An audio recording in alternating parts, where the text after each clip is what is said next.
Chapter 518. Apart from the direction of the misty forest, cultivators from other countries who were chasing after Yu Qianqiu arrived one after another. However, they were all baffled by the miserable cries.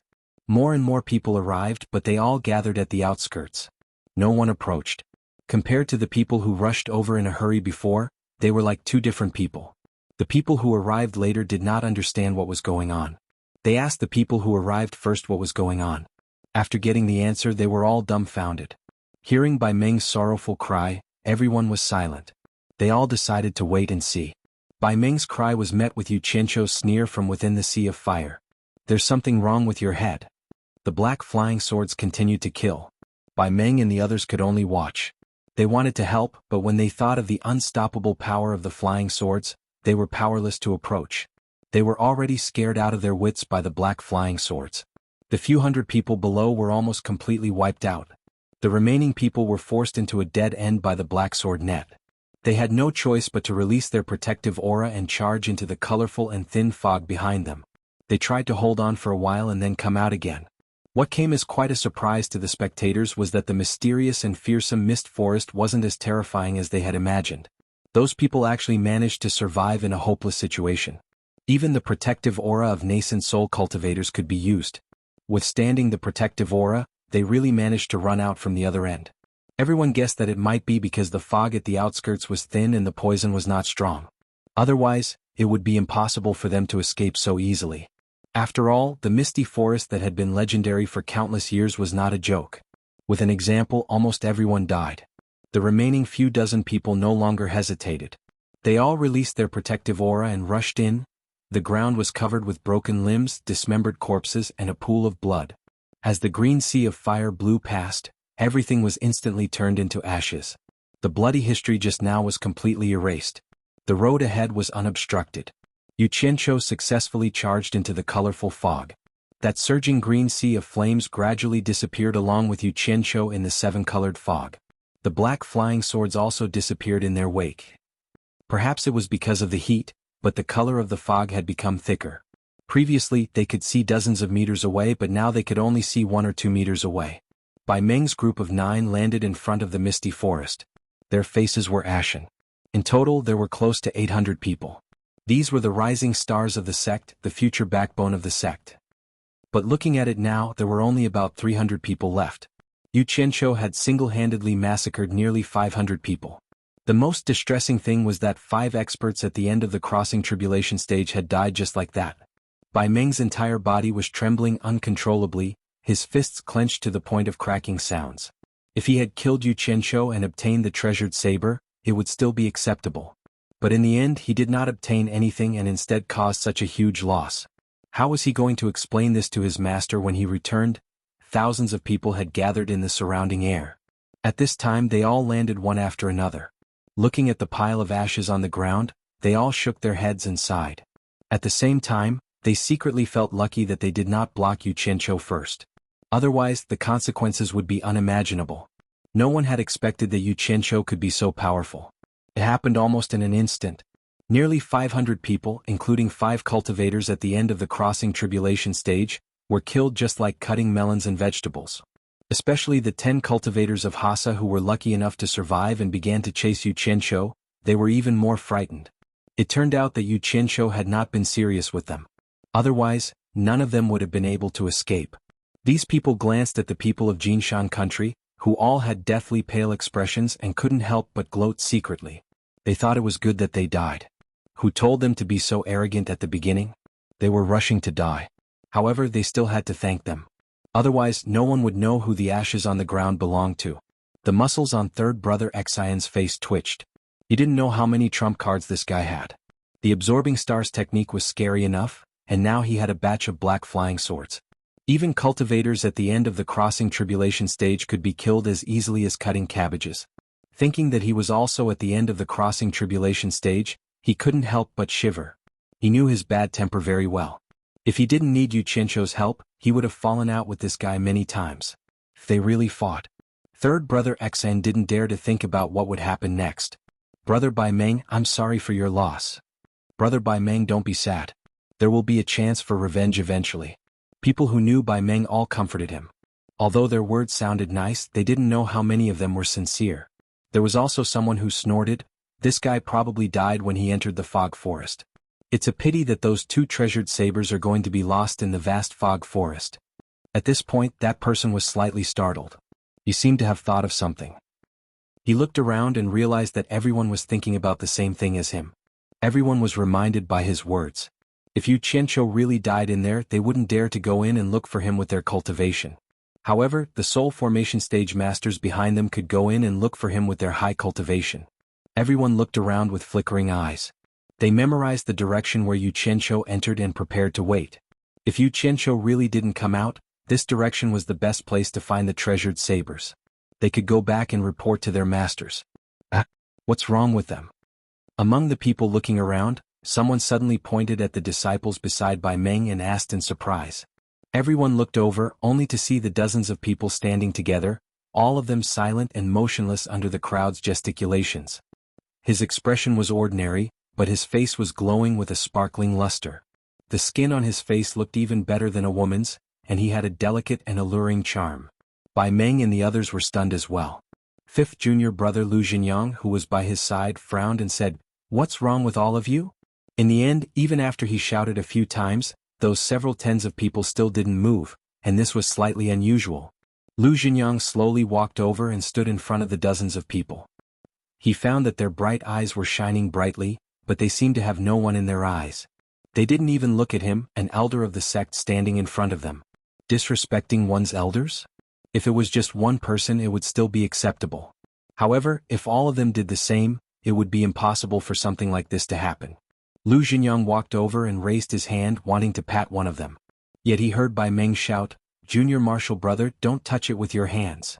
Lu Jianyang's hand hung there, not knowing what was going on. Bai Meng said in a low voice, "They are all disciples who just came out of the misty forest. They might have been poisoned."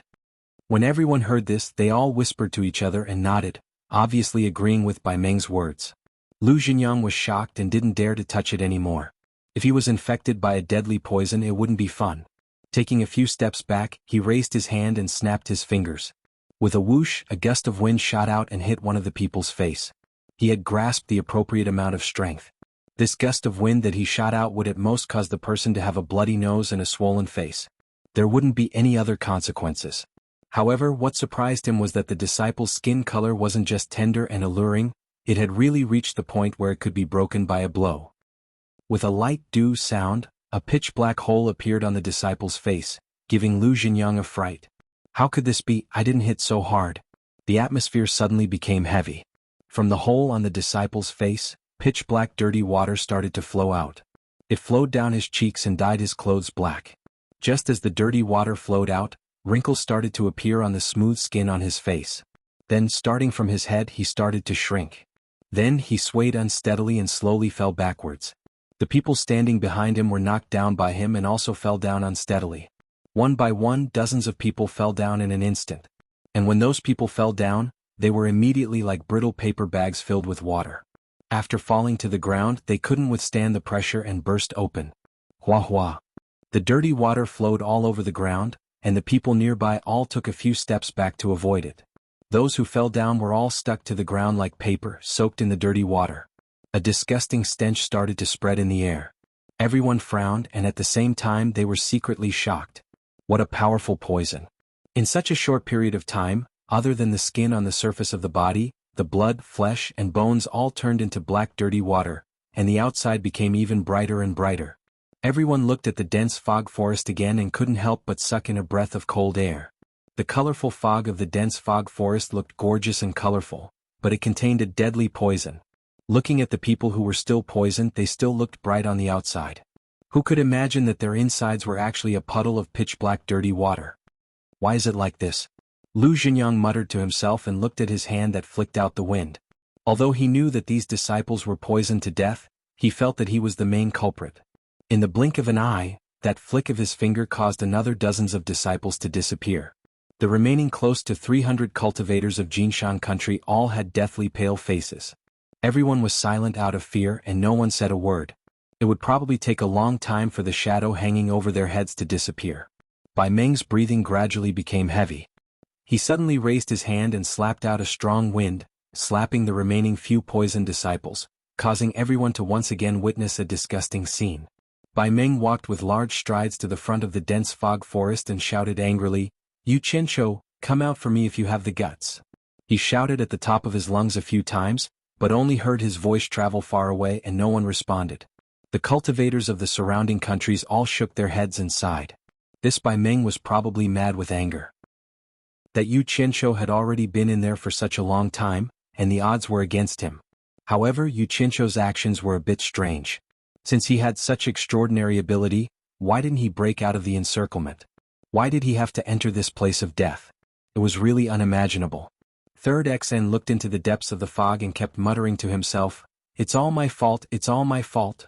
Lu Xingyang tightened his lips and went over to pull Bai Meng. "Eldest senior brother, it has already happened, we need to think about it at length." Just as the two of them turned around, Yu Qianzhou's sinister laughter suddenly came from the dense fog forest. "What are you shouting for? I have always had guts. If you don't believe me, I'll show you. Take this." Chapter 519. Everyone was stunned. That guy didn't die? Third brother Xian's expression was even more interesting. It could only be described as winking. Everyone was still in a daze. Whoosh whoosh whoosh. A large number of black shadows shot out from the thick fog. "It's a flying sword run." One person screamed. Everyone was shocked and quickly dodged. Yu Qianzhou's flying sword was not an ordinary flying sword. Hundreds of lives had been taken as a warning, and there were still 5 cultivators at the final stage of crossing tribulation. Whoever didn't run was a coward. However, there were nearly 5,000 cultivators chasing after Yu Qianzhou. Those at the final stage of crossing tribulation were fine, as they teleported into the air. However, most of the cultivators were not at the final stage of crossing tribulation. It was not a problem for them to run in an orderly manner, but what was the scene of 5,000 people flying around randomly? They were even more headless than headless flies. It was really a mess, so much so that many people flew up and were knocked down again. Bloody noses and swollen faces were not suitable for cultivators, but in order to escape, there were many who fought and kicked. Some people pulled, some people kicked. "Who asked you to block my way?" There was a lot of shouting and cursing. The result of this chaos could be imagined. Thousands of black flame-flying swords shot out like lightning and strangled people. There was no need to deliberately control them, all they had to do was rush into the crowd and shoot randomly. Magic tools and magic treasures were all useless. They could not block the attack of the black flying swords at all. All the obstacles were so fragile that they were easily defeated. The shouting and cursing immediately turned into wailing and screaming. They cried so hard that the sky and earth almost changed color. This scene was even more spectacular than the previous 500 people. This time it was 5,000 people and it was called a rain of blood. Not to mention the rain of blood, even the broken limbs and other body parts were like rain. Blood was everywhere and everyone's eyes were bloodshot. The more they ran around, the more opportunities the flying swords had. Those at the final stage of crossing tribulation who flashed into the air were shocked by this tragic scene. Among the 5,000 people, those who were lucky enough to escape were floating in the air, watching the flying swords dismembering people in the midst of the fleeing crowd. They did not feel lucky, they only felt a chill down their spine, and their bodies trembled uncontrollably. Massacre. It was a massacre. Yu Qianzhou had gone mad. He had no regard for human life. What they didn't think about was whether they had gone mad when more than 5,000 people forced Yu Qianzhou into a dead end. He ignored his own heartlessness, but it was difficult for him to accept the heartlessness of others. Even third brother Xin, who was watching everything from the sky, turned pale with fright. Yu Qianzhou was too crazy. He didn't seem to have the slightest intention of showing mercy. His flying sword was mercilessly killing, as if he didn't want to let a single one of them go. Everyone had been in the cultivation world for quite a long time. Among those who could participate in this direct pursuit, there were no core formation stage cultivators, not counting the informants. They were at least nascent soul stage cultivators. Think about it, for everyone to be able to make it to this day in the cultivation world, who didn't have a few lives on their hands. Even dozens of lives or hundreds of lives would not be a rare case. But those were accumulated. Probably not many had personally killed more than 100 people at once. However, the scene in front of them made these old fellows who thought that they were experienced and knowledgeable, completely dumbfounded. This was a completely aimless, inhumane and reckless massacre. Everyone suddenly thought of the name Yu Qianzhou, and they trembled in fear. A nightmare-like seed was quietly planted in their hearts. The more people they killed, the wider their field of vision became. Without too many obstacles, the remaining people finally ran away covered in blood. Their clothes were drenched in blood. They ran far away and didn't want to look back. It was too terrifying. Xianxia, who was hiding in the colorful fog, was also a little stunned. It wasn't because he was scared by the number of people he killed, but because he didn't expect the result of this sudden attack to be so good. It was unexpected. Out of these 5,000 people, almost 2,000 had lost their lives to his flying sword. Recalling the flying sword, he quickly hid first so as not to be killed by the other party. Xianxia once again sneakily disappeared into the rainbow-colored clouds. The flying swords that had been slaughtering for a while also slipped away. The people in the air looked at the bloody scene on the gravel desert below, and they couldn't recover for a long time. Complete corpses were rarely seen, and the dismembered corpses were almost all dismembered corpses. The wind of the wilderness took away the strong smell of blood, and it didn't take long for more than a dozen eagles to circle in the air. A moment later, a few large bald vultures flew over. These scavengers were not afraid of the humans in the air at all. Seeing the feast that could fill their stomachs below them, they swaggered down without any scruples. There was a lot of food, which was rare in this desolate land, so everyone didn't have to fight for it. Their sharp claws pressed the corpses, and their hook-like sharp beaks tore off a piece of flesh and raised their heads to swallow it.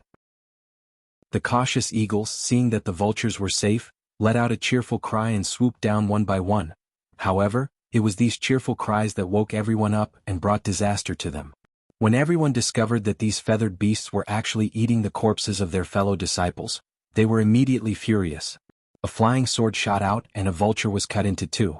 Following that, countless flying swords shot out, and the anger that they couldn't vent on Xianxia was vented on these feathered beasts. In an instant they were all slaughtered and feathers flew in the air. Then the leading cultivators of the various countries gathered their disciples to count how many people they had lost, and the result was not optimistic. However, there were also people who were slightly relieved because their people were originally standing on the periphery, and none of them survived. There was joy and naturally there was sadness. The most tragic thing was that other than the late-stage tribulation-passing experts of their own country, all the disciples of the sect were wiped out, and not a single one survived. Most of them suffered heavy losses, and there were still a few people left in the sect. What should they do? Everyone looked at each other in a daze. When they came to seize the treasure, they were full of confidence, and thought that it would not be a problem to deal with Xianxia. Unexpectedly, Xianxia caused heavy losses to each country, and the price was too heavy. Especially those countries who had rushed here in a hurry and had not done anything just because they got close to watch, they suffered an undeserved disaster. It really made people want to cry but have no tears. They didn't get anything and so many people died. How should they explain it back? This was the common thought of the leaders of the various countries. Xianxia, get out of here. Jianghu, a cultivator at the late stage of tribulation passing from the Yasa country, roared at the misty forest. The Yasa country didn't do anything to you and you actually killed all my disciples. What's the reason? Get out of here, I want to fight to the death with you. Beside him stood two pale junior brothers, who were also at the late stage of tribulation passing, and they seemed to be a little weak. There were nearly 100 people who came with them, but they were all killed just now, leaving only the three of them alone. It would be strange if they weren't angry. In the misty forest, Xianxia's surprised voice came, "No way. I don't even know the people of the Yasa country, why would I kill them for no reason?" Judging from the voice, this guy was hiding very far away, at least a few hundred meters away from the edge of the forest. It seemed that he was very careful. We came with more than 100 people and now there are only 3 of us left. How dare you deny it? Jianghu roared again, "Xianxia, if you have the guts, come out and fight to the death with me. Don't be a coward. Don't tell me that you brought more than 100 people from thousands of miles away just to chat and brag to me. Are you trying to scare me? You brought so many people to chat with me? Who are you trying to fool? Damn it. If I don't make the first move, should I let you thousands of people make the first move? Bah, I'm wrong. In fact, it was you who made the first move. I was forced to fight back. A group of inhumane bastards." Xianxia cursed. Jianghu was rendered speechless by his words. In reality, they were here to kill Xianxia and steal his treasures. This was something that everyone was well aware of. Otherwise, with thousands of people, who would have nothing better to do and come here to play? Jianghu could not argue, so he continued to roar to vent his anger. "Xianxia, coward, come out. Old dog. Is your head on your butt? Who's the coward?" Xianxia laughed and scolded, I'm sitting here like a clock, facing thousands of people without retreating. Look at you cowards who dares to come in and fight to the death with me. Is there anyone? None of you. I just casually showed my hand and you were scared to the point of crying and screaming, running around, making me embarrassed. Touch your butts and think about it. Who's the coward here? Damn it. I've never seen such a shameless person. In terms of glib talk, these old men who were used to being high above were no match for Xianxia. Ji Fenglu's face turned red and he could not say a word. The cultivators around him, including those who were scolded, all had ashen faces. No one made a sound. Although Xianxia's words were a little unreasonable, it was undeniable that it was the truth. Who here dared to rush into the misty forest to find Xianxia to settle the score? He might really be sitting there swaggering, but no one could do anything to him. This was really unbearable. Third brother Xian looked left and right in the crowd. Today he finally met someone that he was convinced of. This brat relied on his own strength to make such a large group of people suffer. In terms of fighting and eloquence, he could fight thousands of people alone. What a talent! Third brother Xian could not help but sigh at his master's wisdom. He never participated in the disputes of the cultivation world, and only cared about saving lives. If he was like the other countries and brought people here today, not only would he suffer, he would also be very angry. Everyone, I, the world's #1 expert below the soul formation stage, am sitting here. If anyone is not convinced, feel free to come and challenge me. One-on-one or all at once, I will take you all on. In the colorful fog, Xianxia's infuriating and mocking words came again. Chapter 520. What a joke! The dozens of disciples in front of him hadn't even turned into dirty water yet. They didn't cry out in pain or feel any discomfort, dying so mysteriously. Who dared to barge in now to die? But what was inconceivable was, why was Xianxia, this guy, talking cheerfully and wittily inside, completely fine? No one made a sound in reply, letting Xianxia mock and ridicule inside. Whoever spoke back was just asking for it. Ji Fenglu was a very good example. Right now he was gnashing his teeth in anger, but there was nothing he could do. Xianxia scolded for a long time until his mouth was dry, but no one paid attention to him. He couldn't be bothered to scold anymore and started to split his attention to examine this mysterious misty forest. Hearing the scolding inside stop, Ji Fenglu's expression changed. Crap. Misty forest is so big, what if he runs away from somewhere else? Run. Where can he run to?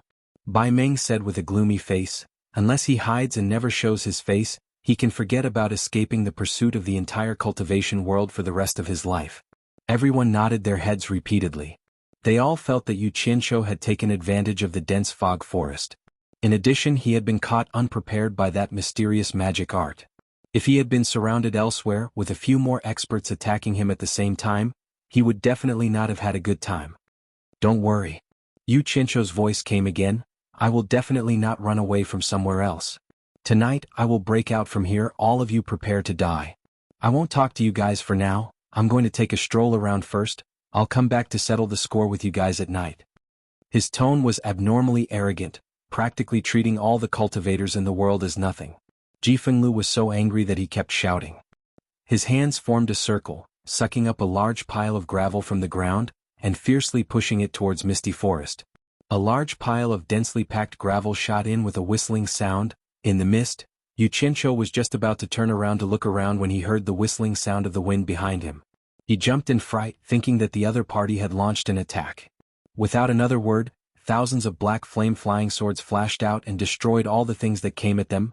The reason why the fog here was thicker was because he had used the water art to release the fog. This was to better control this area and avoid being ambushed without him knowing. Therefore, no matter how many stones were shot at him, they were all shattered. When he found that all the stones on the ground were stones, he felt like he had been tricked. He immediately cursed again. Which shameless old thing actually threw stones at people? Do you still have any morals?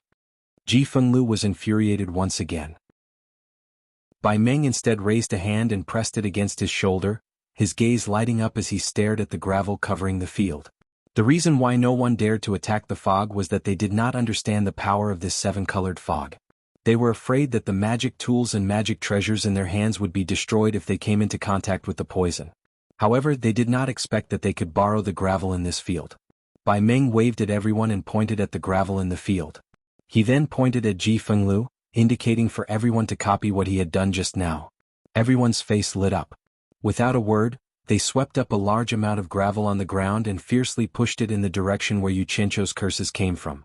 In an instant, the earth-shattering gravel shot into the fog with a whooshing sound.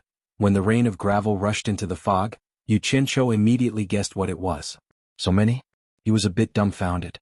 F***ck. He hurriedly jumped into a trench at the side. Above his head were the shadows of locusts that were as dense as rain. That sound was truly frightening. Don't look at it as just rocks.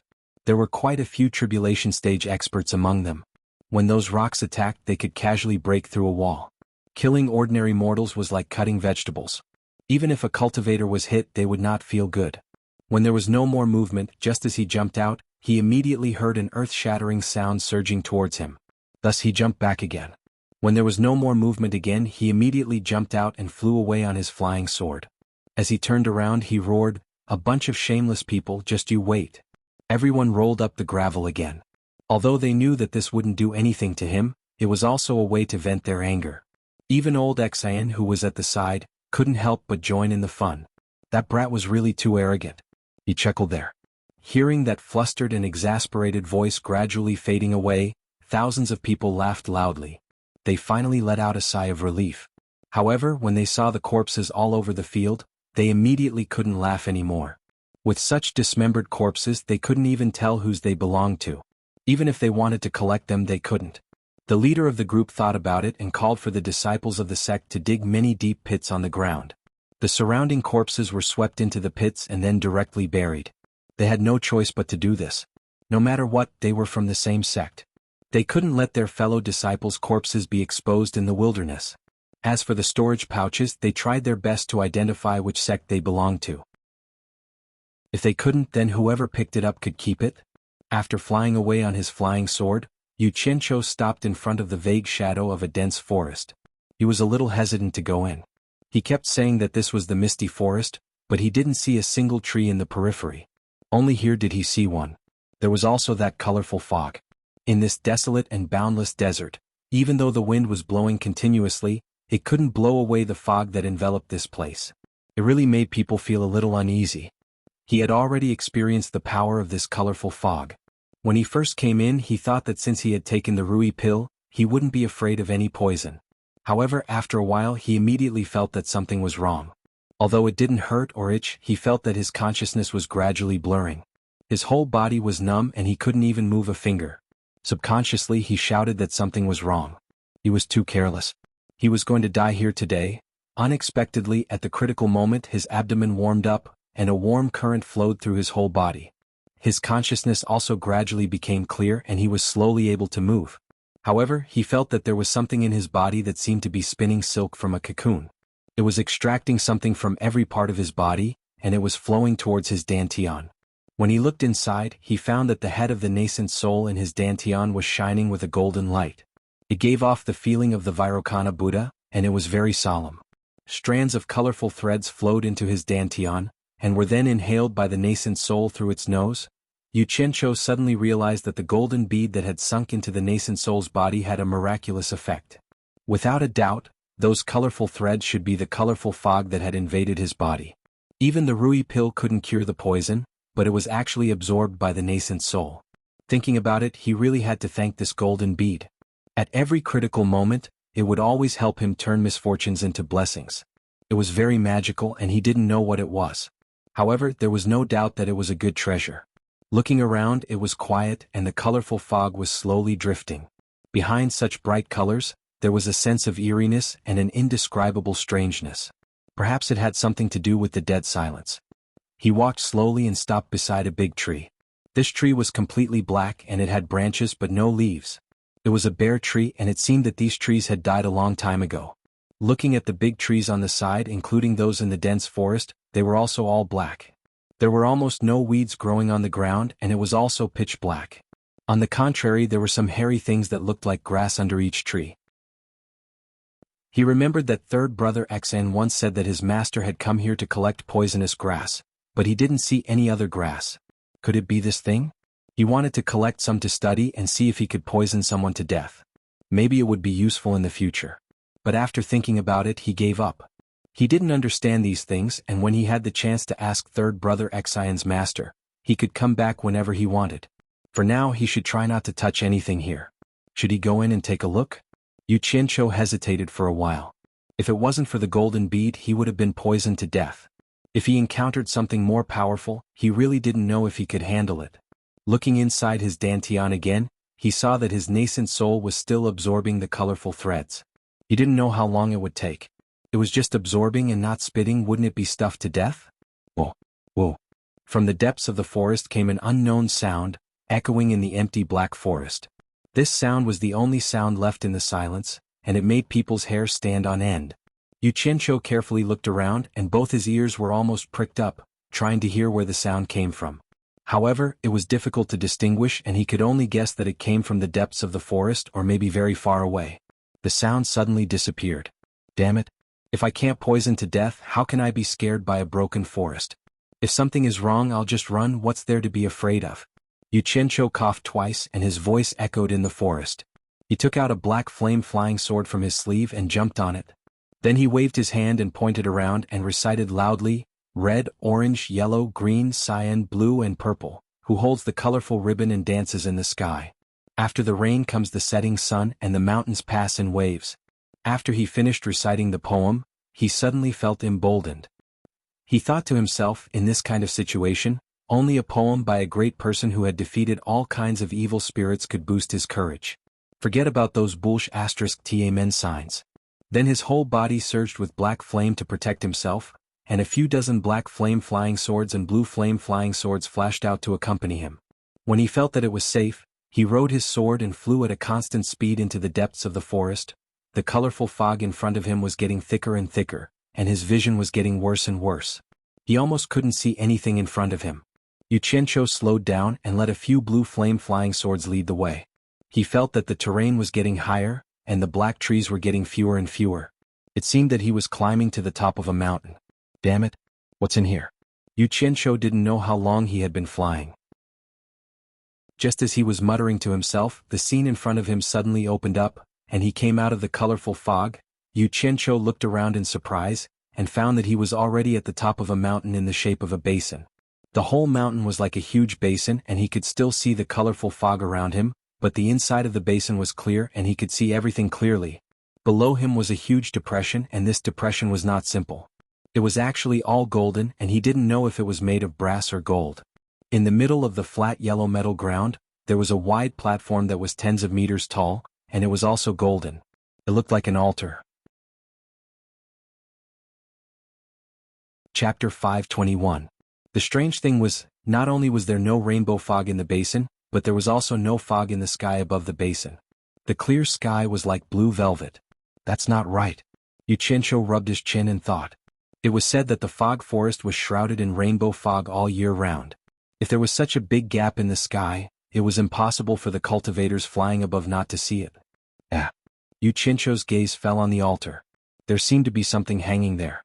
Who cares? If it's dangerous, I'll go and take a look. Xianxia slowly flew down on his sword and was constantly vigilant of his surroundings. In the end, he smoothly landed on the golden altar. He kept his flying sword in black flame and turned to look at his surroundings. It was still so quiet. Standing in the middle of the altar, he looked at the towering black mountains around him. It was solemn and grand. He felt so small. The blue velvet sky, the black mountains and the golden ground. These three pure colors formed a strong contrast. Looking up at the sky, he could not help but yearn for the blue sky, as if the sky was his home. Who has nothing better to do? Xianxia muttered and looked at the entire altar. The altar, which was tens of meters tall, was built in the shape of 4 steps. The area at the top of the altar was probably more than 100 square meters. 4 golden pillars, about 2 meters tall and covered in runes, were erected at the 4 corners of the altar. On the side of each pillar facing the center of the altar, there were 3 ancient characters. Xianxia moved closer and vaguely guessed what it was. He did not know if it was right, but it seemed to be called Immortal Ascension Stage. Immortal Ascension Stage? Is it a place for immortal ascension? Xianxia rubbed his chin with one hand and rolled his eyes while his other hand touched the golden pillar. He then clicked his tongue and said, "Good boy. Such a big place is actually built with gold. Damn it, they're too rich. Damn it. Or are you kidding? A place for immortal ascension is built with gold? Are immortals this cheap? It seems to be a sacrificial ground of some ancient race. He hugged the large piece of gold and touched it. He shook his head regretfully. This thing was no longer of much use to him. A curved golden pole was erected on this golden pillar, and a golden chain hung down from it.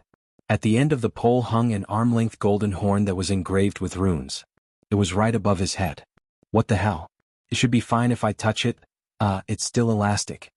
Xianxia stretched out his hand to grab the horn and tugged it down. He discovered that the curved golden pole was quite elastic. When he pulled, it bent, and when he let go, it bounced back. Looking around, he estimated that the only thing that could move was the golden pole with the horn hanging on it. Everything else was hard. Strange. Where did that sound come from? Could it be that it didn't come from here but from somewhere else? Just as Xianxia was silently cursing, the bugle horn above his head suddenly emitted 3 long and deafening sounds. Woo! Woo! Xianxia covered his ears with his teeth and quickly dodged to the side. Swoosh swoosh. A bunch of black flying swords instantly appeared. His face twitched, and he stared at the swaying golden horn with bewilderment. After staring at it for a while, he realized that the golden horn had stopped swaying slowly. There was a powerful aura quietly spreading in the air. This thing could actually sound on its own. Could it be a magic treasure? Or did I trigger some restriction when I touched it? No, that's not right. I heard this sound when I was outside. No one should have touched it then. Thinking of this, Xianxia looked around again. Other than him, there was no one, no ghost, no immortal, or any small animals. I don't believe it. Xianxia slowly moved over, and the 1,000 flying swords behind him were ready to go. Finally, he grabbed the horn in his hand. He touched it left and right, but he couldn't find anything. A black light flashed behind him, and with a soft hiss, the golden horn was in his arms. He raised it up and squinted at the mouth of the horn. There was nothing special about it. It was not even as effective as binoculars. The only special thing was that it was made of pure gold. It would take a long time to bring it to the mortal world. There were no germs, right? Xianxia looked at it, pulled up his clothes, and wiped the mouth of the horn. He then got into position, put it in his mouth, and blew hard. In the end, not even a fart came out. This guy had always been the rebellious type. He heard the sound just now. Why didn't I blow? He circulated his primordial essence and blew hard into the mouth of the horn. Woo-woo. Sure enough, it sounded. The loud sound echoed in the entire basin for a long time before it stopped. Xianxia held the horn with a serious expression. This thing was obviously not for mortals. With the strength of mortals, it was impossible for them to blow it. It was for cultivators. Looking around, he realized that the entire basin seemed to have been dug out. It should have been dug out from the middle of a mountain, and then covered with tens of thousands of square meters of gold. This was not something that could be done with simple manpower and financial resources. Could it be that it was built by ancient cultivators? Also, this place was shrouded in colorful fog. With such a powerful poison, mortals would not be able to enter. He couldn't find an answer to this series of questions, and he reckoned that no one would be able to answer them. Suddenly, the originally clear sky was filled with the faint sound of thunder. Xianxia abruptly raised his head, only to see dark clouds stirring in the blue velvet sky. At first, the dark clouds the size of a fist rotated, but they grew bigger and bigger. Slowly they covered the entire sky above, and the basin was suddenly pitch black. The sound of thunder became louder and louder, shaking the entire basin. Rumble. Bang. A bolt of lightning flashed in the dark clouds, followed by sinister snaking bolts of lightning. The whole basin was lit up, and then it was dark, accompanied by strong winds. Such a huge commotion occurred in the basin, but outside the dense fog forest, the cultivators of the various countries did not notice any movement in the sky. They were discussing how to deal with Xianxia's breakout at night. Although they did not know whether Xianxia was telling the truth, they would rather believe it.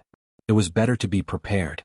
Little did they know that Xianxia was looking left and right in shock, and he was like a small boat in a tempestuous storm.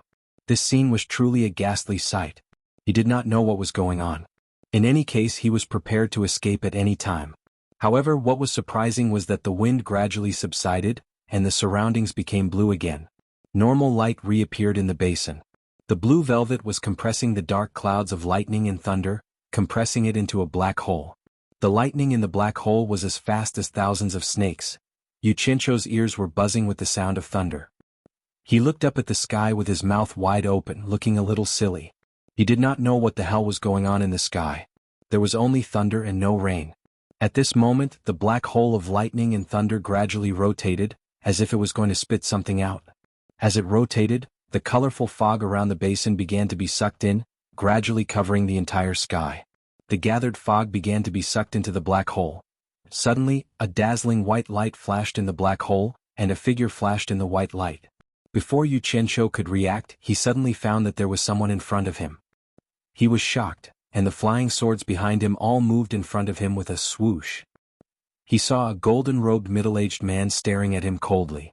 That golden robe was very compatible with the environment. He asked, "Were you the one who blew the immortal ascension?" Xianxia did not reply but shouted back, "Who are you?" The middle-aged man was obviously stunned. He looked at the golden horn in his hands, and then at the golden chain that had been cut off. He said indifferently, "How dare you cut off the immortal ascension? Shut the *ck up. Who the hell are you? Otherwise don't blame me for being rude," Xianxia roared. He was actually a little nervous. This golden-robed man's entrance was too awesome. He had never seen such a flashy entrance. It actually caused dark clouds to gather and lightning to flash and thunder to rumble. "You don't know who I am?"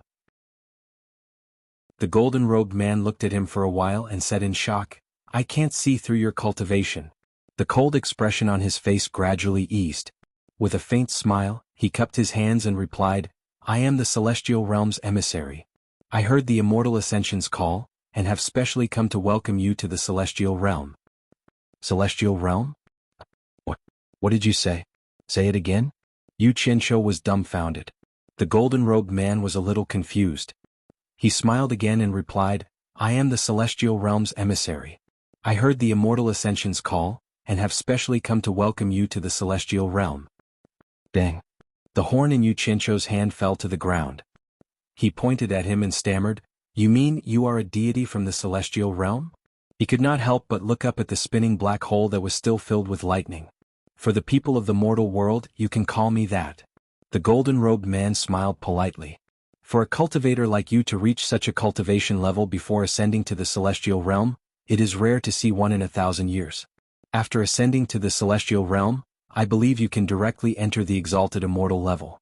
I am not worthy of being called a deity." Although Xianxia's personality wasn't that great, his mental fortitude was absolutely top-notch. He gradually relaxed his mind, looked around his feet and said, "Holy *t, this damn place is really a place for immortal ascension." The flying swords all scurried back into the storage bag. He now believed that this guy was really a deity. He had no choice but to believe it. The phenomenon in the sky was extraordinary.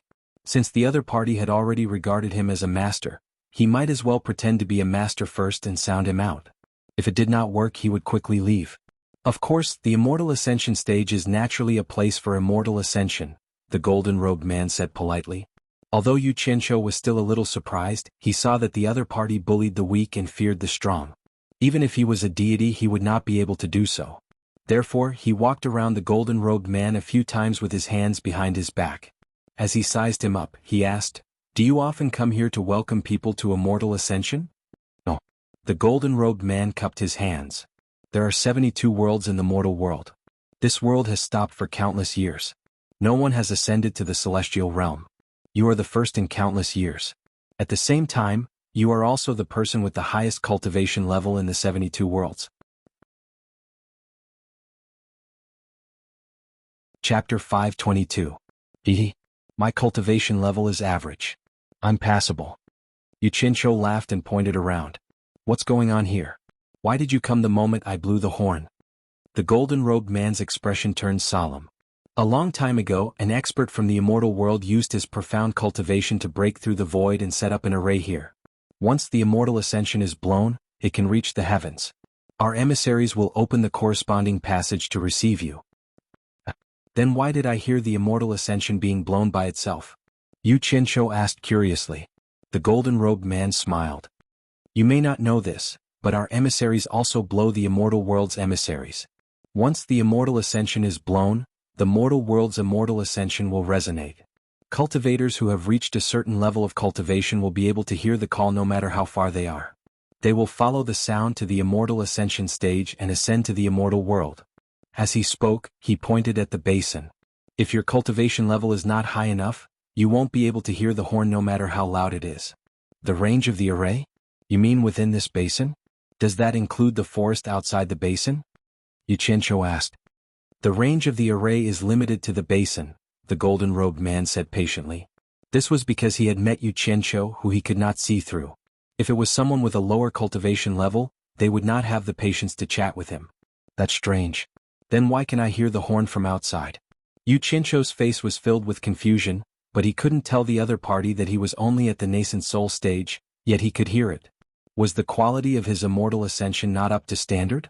Or was it broken after years of disrepair? However, this was not a good question to ask.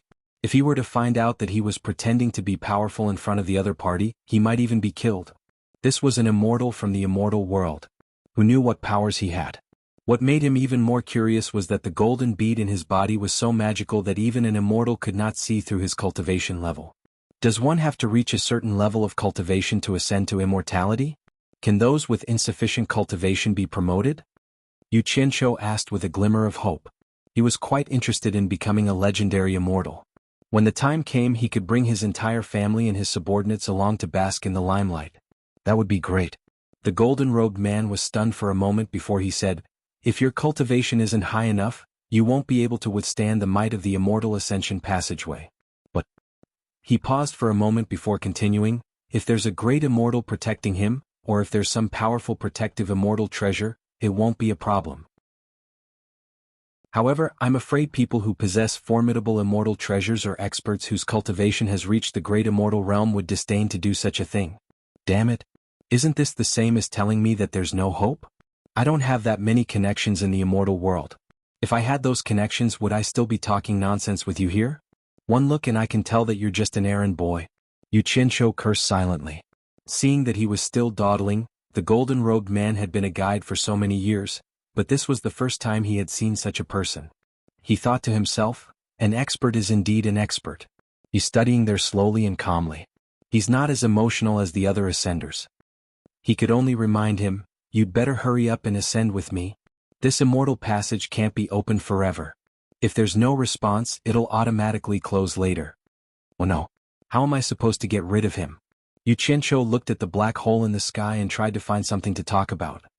I thought that ascending to immortality is a process of having thousands of rays of light above your head and stepping on colorful auspicious clouds. I didn't expect it to be through this black hole. Could it be that this seven-colored mist was the legendary seven-colored auspicious cloud? Isn't that a little too vicious? Colorful auspicious clouds? The golden-robed man was stunned. He looked up and saw the colorful fog swirling with the black hole. Suddenly, his expression changed and he said in shock, What's going on? I was going to ask you what's going on. Don't you know? Xianxia glanced at him inadvertently and was stunned. He saw that the golden-robed man was looking at him and his hands were trembling. He could not help but ask, What's wrong with you? The colorful fog. Is it the soul-transforming smoke? Have I been poisoned by the legendary soul-transforming smoke? How could this be? What? The golden-robed man raised his head with great difficulty and looked at him in horror. I have no enmity with you. Why do you want to harm me? Why do you want to harm me with the soul-transforming smoke? You must have the antidote, you must have the antidote, please give me the antidote, give me the antidote, save me. His voice became weaker and weaker. In the end he finally could not say anything. His whole body was frozen in a state of panic as he stretched out his hand to ask for help. Xianxia also froze in place and looked at the golden-robed man in shock. This situation was so familiar. It was the same as the dozens of poisoned cultivators from the Jingshan kingdom that he had peeked at in the fog. Could it be that even immortals could not resist the poison of the colorful fog? What's wrong with you? Xianxia asked again weakly. Then he asked a few more times but there was no response. Only then did he confirm that the golden-robed man was dead.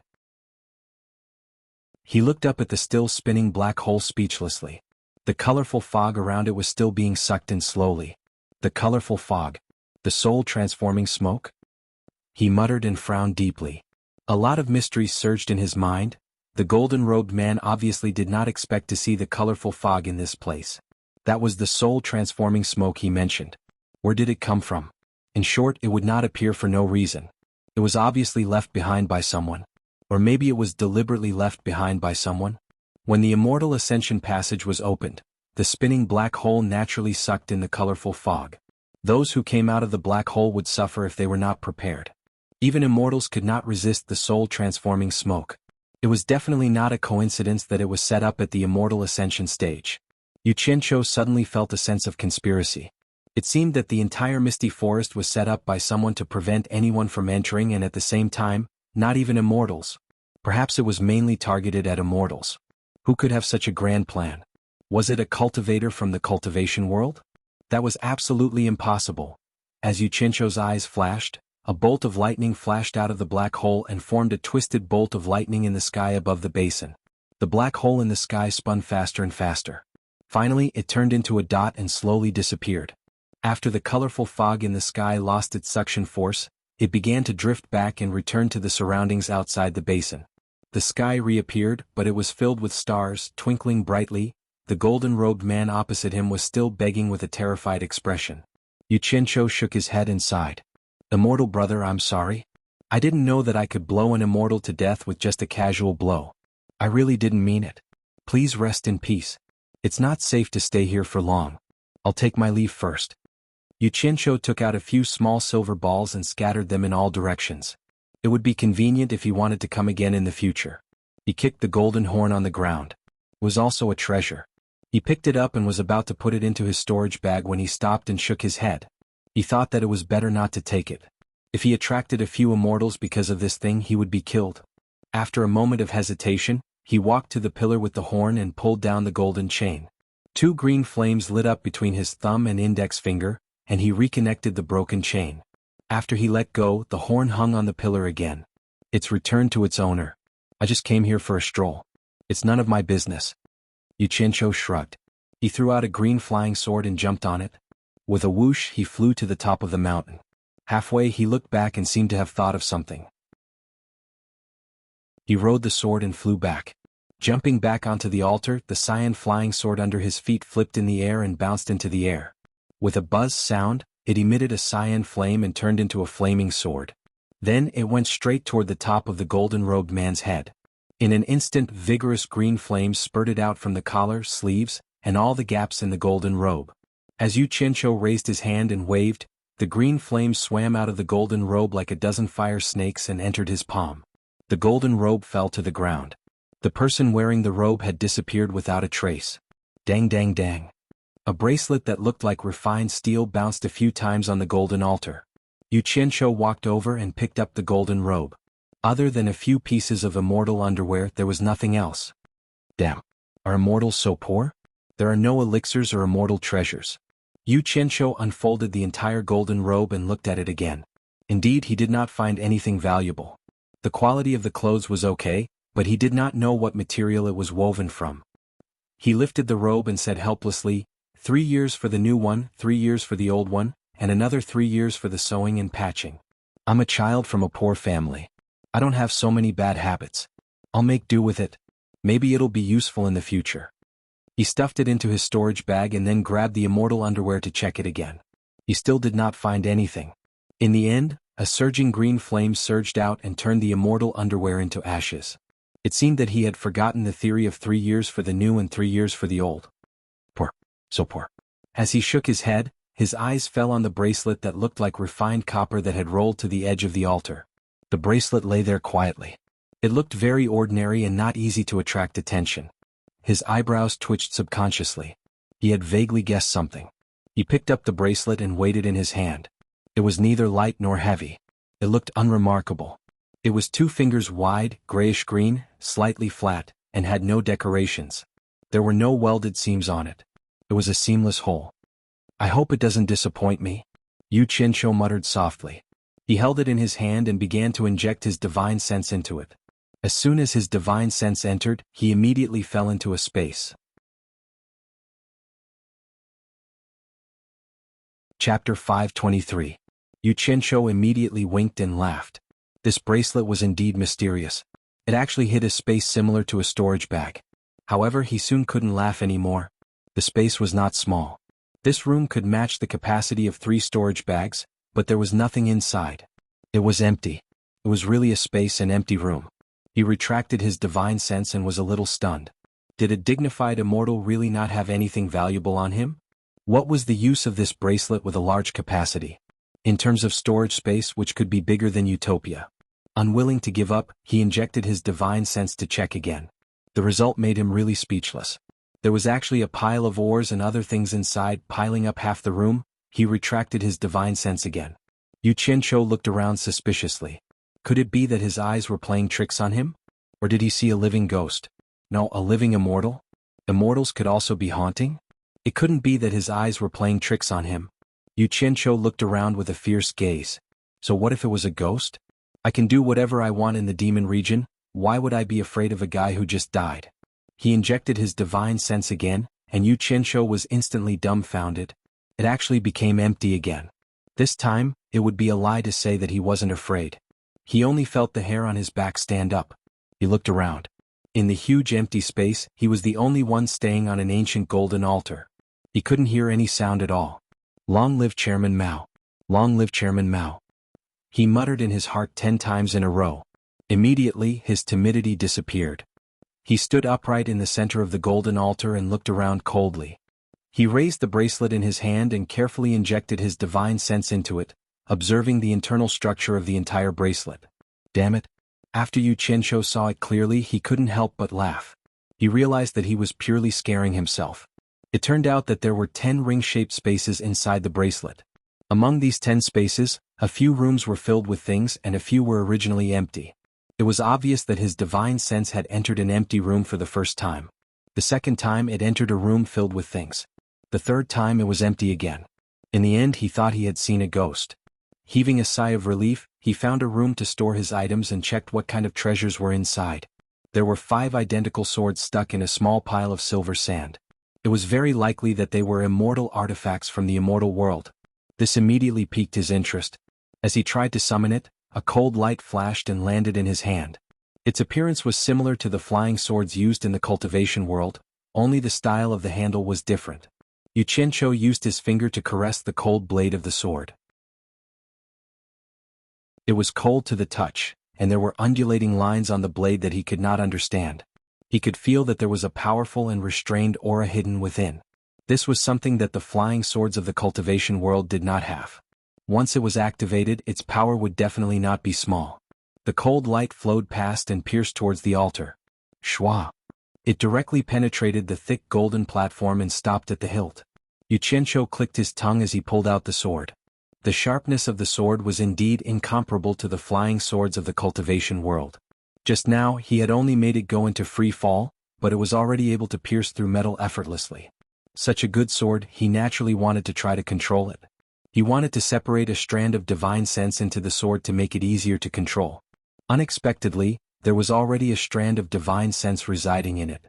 Just as his divine sense was about to invade, it was driven out by that strand of divine sense. Obviously, it was left behind by the original owner. Thus, he tried several times in a row and used all his energy to erase that strand of divine sense. However, the other party was as majestic as a mountain. With his cultivation, he could not do anything to it at all. Xianxia had to give up. Looking at such a good sword, it was really a pity that he could not control it. It was not like he could hold it in his hand and use it as an ordinary weapon. It would be more convenient to use his black fire broadsword. He helplessly threw it back into the bracelet. He took turns to try all 5 swords inside, but the result was the same. Not a single one was something he could control with his cultivation. Suddenly, he remembered that his master was asking old ancestor Nanming to refine a spiritual treasure. He wondered if he could give this sword to his master. With his cultivation, would he be able to erase the divine sense inside? If he could, since there were 5 swords inside, he should give one to his master as a show of filial respect. His divine sense continued to search for treasures in the space. Several large iron chests without lids caught his attention. When his divine sense spread out to take a look, he was immediately stunned. There were low-grade spirit stones, mid-grade spirit stones, high-grade spirit stones. There was even a chest with a pile of purple spirit stones. Among them there were more than a dozen black spirit stones. They were actually supreme-grade spirit stones and divine-grade spirit stones. He took out a few black spirit stones to check and confirmed that they were divine-grade spirit stones. Xianxia was speechless. It seemed that divine-grade spirit stones were also a circulating currency in the immortal world. Otherwise, the chances of these immortals running errands would not be high. Surprisingly, There were also low-grade things like low-grade spirit stones in the immortal world. But when he thought about it, it made sense. After all, they were things that contained spiritual energy. The immortal world probably had more of them. After putting away the spirit stones, he looked at the sky and couldn't help but sigh. If only he could get more high-grade spirit stones in the immortal world. Then his subordinates wouldn't be short of money. But then again, if he really had the cultivation to go to the immortal world, he would probably be invincible in the mortal world. Why would he still work so hard to get spirit stones? Looking at the shining stars in the sky, his heart suddenly skipped a beat, and the true essence in his body became a little restless. Ah! Xianxia exclaimed. This feeling was a little familiar. It seemed to have appeared when he was cultivating the fire and water arts. Could it be? He looked around and saw that he was in a golden world. Looking at the stars in the sky, he became a little excited. Could it be that the opportunity to cultivate a new art had arrived? Could it be the Western Star Chart's gold character art? Xianxia looked at the golden world below the altar again and let out a deep breath. He thought to himself, I'm afraid that's the case. I understand now. It wasn't a coincidence that I could successfully cultivate the fire and water arts. When I comprehended the fire art, I happened to be next to the earth fire. When I comprehended the water art, I happened to be next to the 1,000-mile lake on Obedian Island. This was because I had the corresponding attribute as a primer to stimulate the meridians in the star chart to form the art. No wonder he thought he had memorized the remaining 3-star maps by heart, and often exhausted his mental energy to no avail. It turned out that this was the secret. That's not right. When I comprehended the earth art, didn't I also sit on the ground? If I have the corresponding attribute, why can't I stimulate the same art? Xianxia thought hard for a while, but he still couldn't figure out where the problem was. Feeling the turbulent true essence in his body, he decided not to think so much. He would first see if the opportunity to cultivate the Western Star Chart's gold character art had arrived. He immediately sat down cross-legged and closed his eyes to get rid of the distracting thoughts in his mind. He brought out the changing trajectories of the Western Star Chart that he had memorized by heart. The moment the star chart appeared, his mind entered a clear and bright state. His mind was void of everything and he was swimming in the sea of stars. The changing trajectories of the stars gradually became clear in his mind. His brain quickly calculated the changes of every star in the Western Star Chart. With such complicated changes of the stars, if he didn't enter a state of selflessness and get rid of all distracting thoughts, how could he experience the changes of every star? His mind was dead silent. The changing trajectories of the stars gradually became traceable. Those fixed stars in the sky transformed into bones, flesh, and meridians in his mind. Those moving stars gradually formed the trajectory of true essence. It became clearer and gradually perfected. When he had completely mastered it, Xianxia was still immersed in it without any joy or sorrow. The true essence in his body had already started to move according to the perfect trajectory. Xianxia sat cross-legged on the golden altar. He was surrounded by mountains and above his head was the starry sky. His mind was as calm as still water. The originally empty mountain basin gradually became alive. If one looked closely there wouldn't be any changes, but it made people feel as if it was alive. Perhaps only Xianxia himself understood. He could feel the changes in his surroundings through his soul. Many white fairies were emerging from the golden altar and flying towards him happily. His open pores were happily accepting them. Countless white fairies integrated into the true essence in his body and gathered into an army of streams, rushing towards his dantian. As the nascent soul in his dantian breathed, it continuously absorbed them. After a while, the nascent soul stopped absorbing the white fairies. The rejected white fairies began to look for another way out. They began to rush towards Xianxia's limbs and bones. They drilled into every cell and filled in. The cells were originally occupied by the water and fire elements. Seeing that there were new guests, they immediately compressed again, leaving an equal space for the white gold elements. At this moment, a gratified smile appeared on Xianxia's face. It was a success. Suddenly, his face stiffened and he opened his eyes. Before he could fill every cell with gold elements, he forcefully stopped the absorption. He slowly stood up and looked at the golden altar that he was sitting cross-legged on. He saw that the 4 golden pillars around it were obviously thinner, and the surface of the altar also seemed to be thinner. He looked around and was a little depressed. Could it be that the golden gold art could only absorb gold? Where would he get so much gold for him to absorb in the future?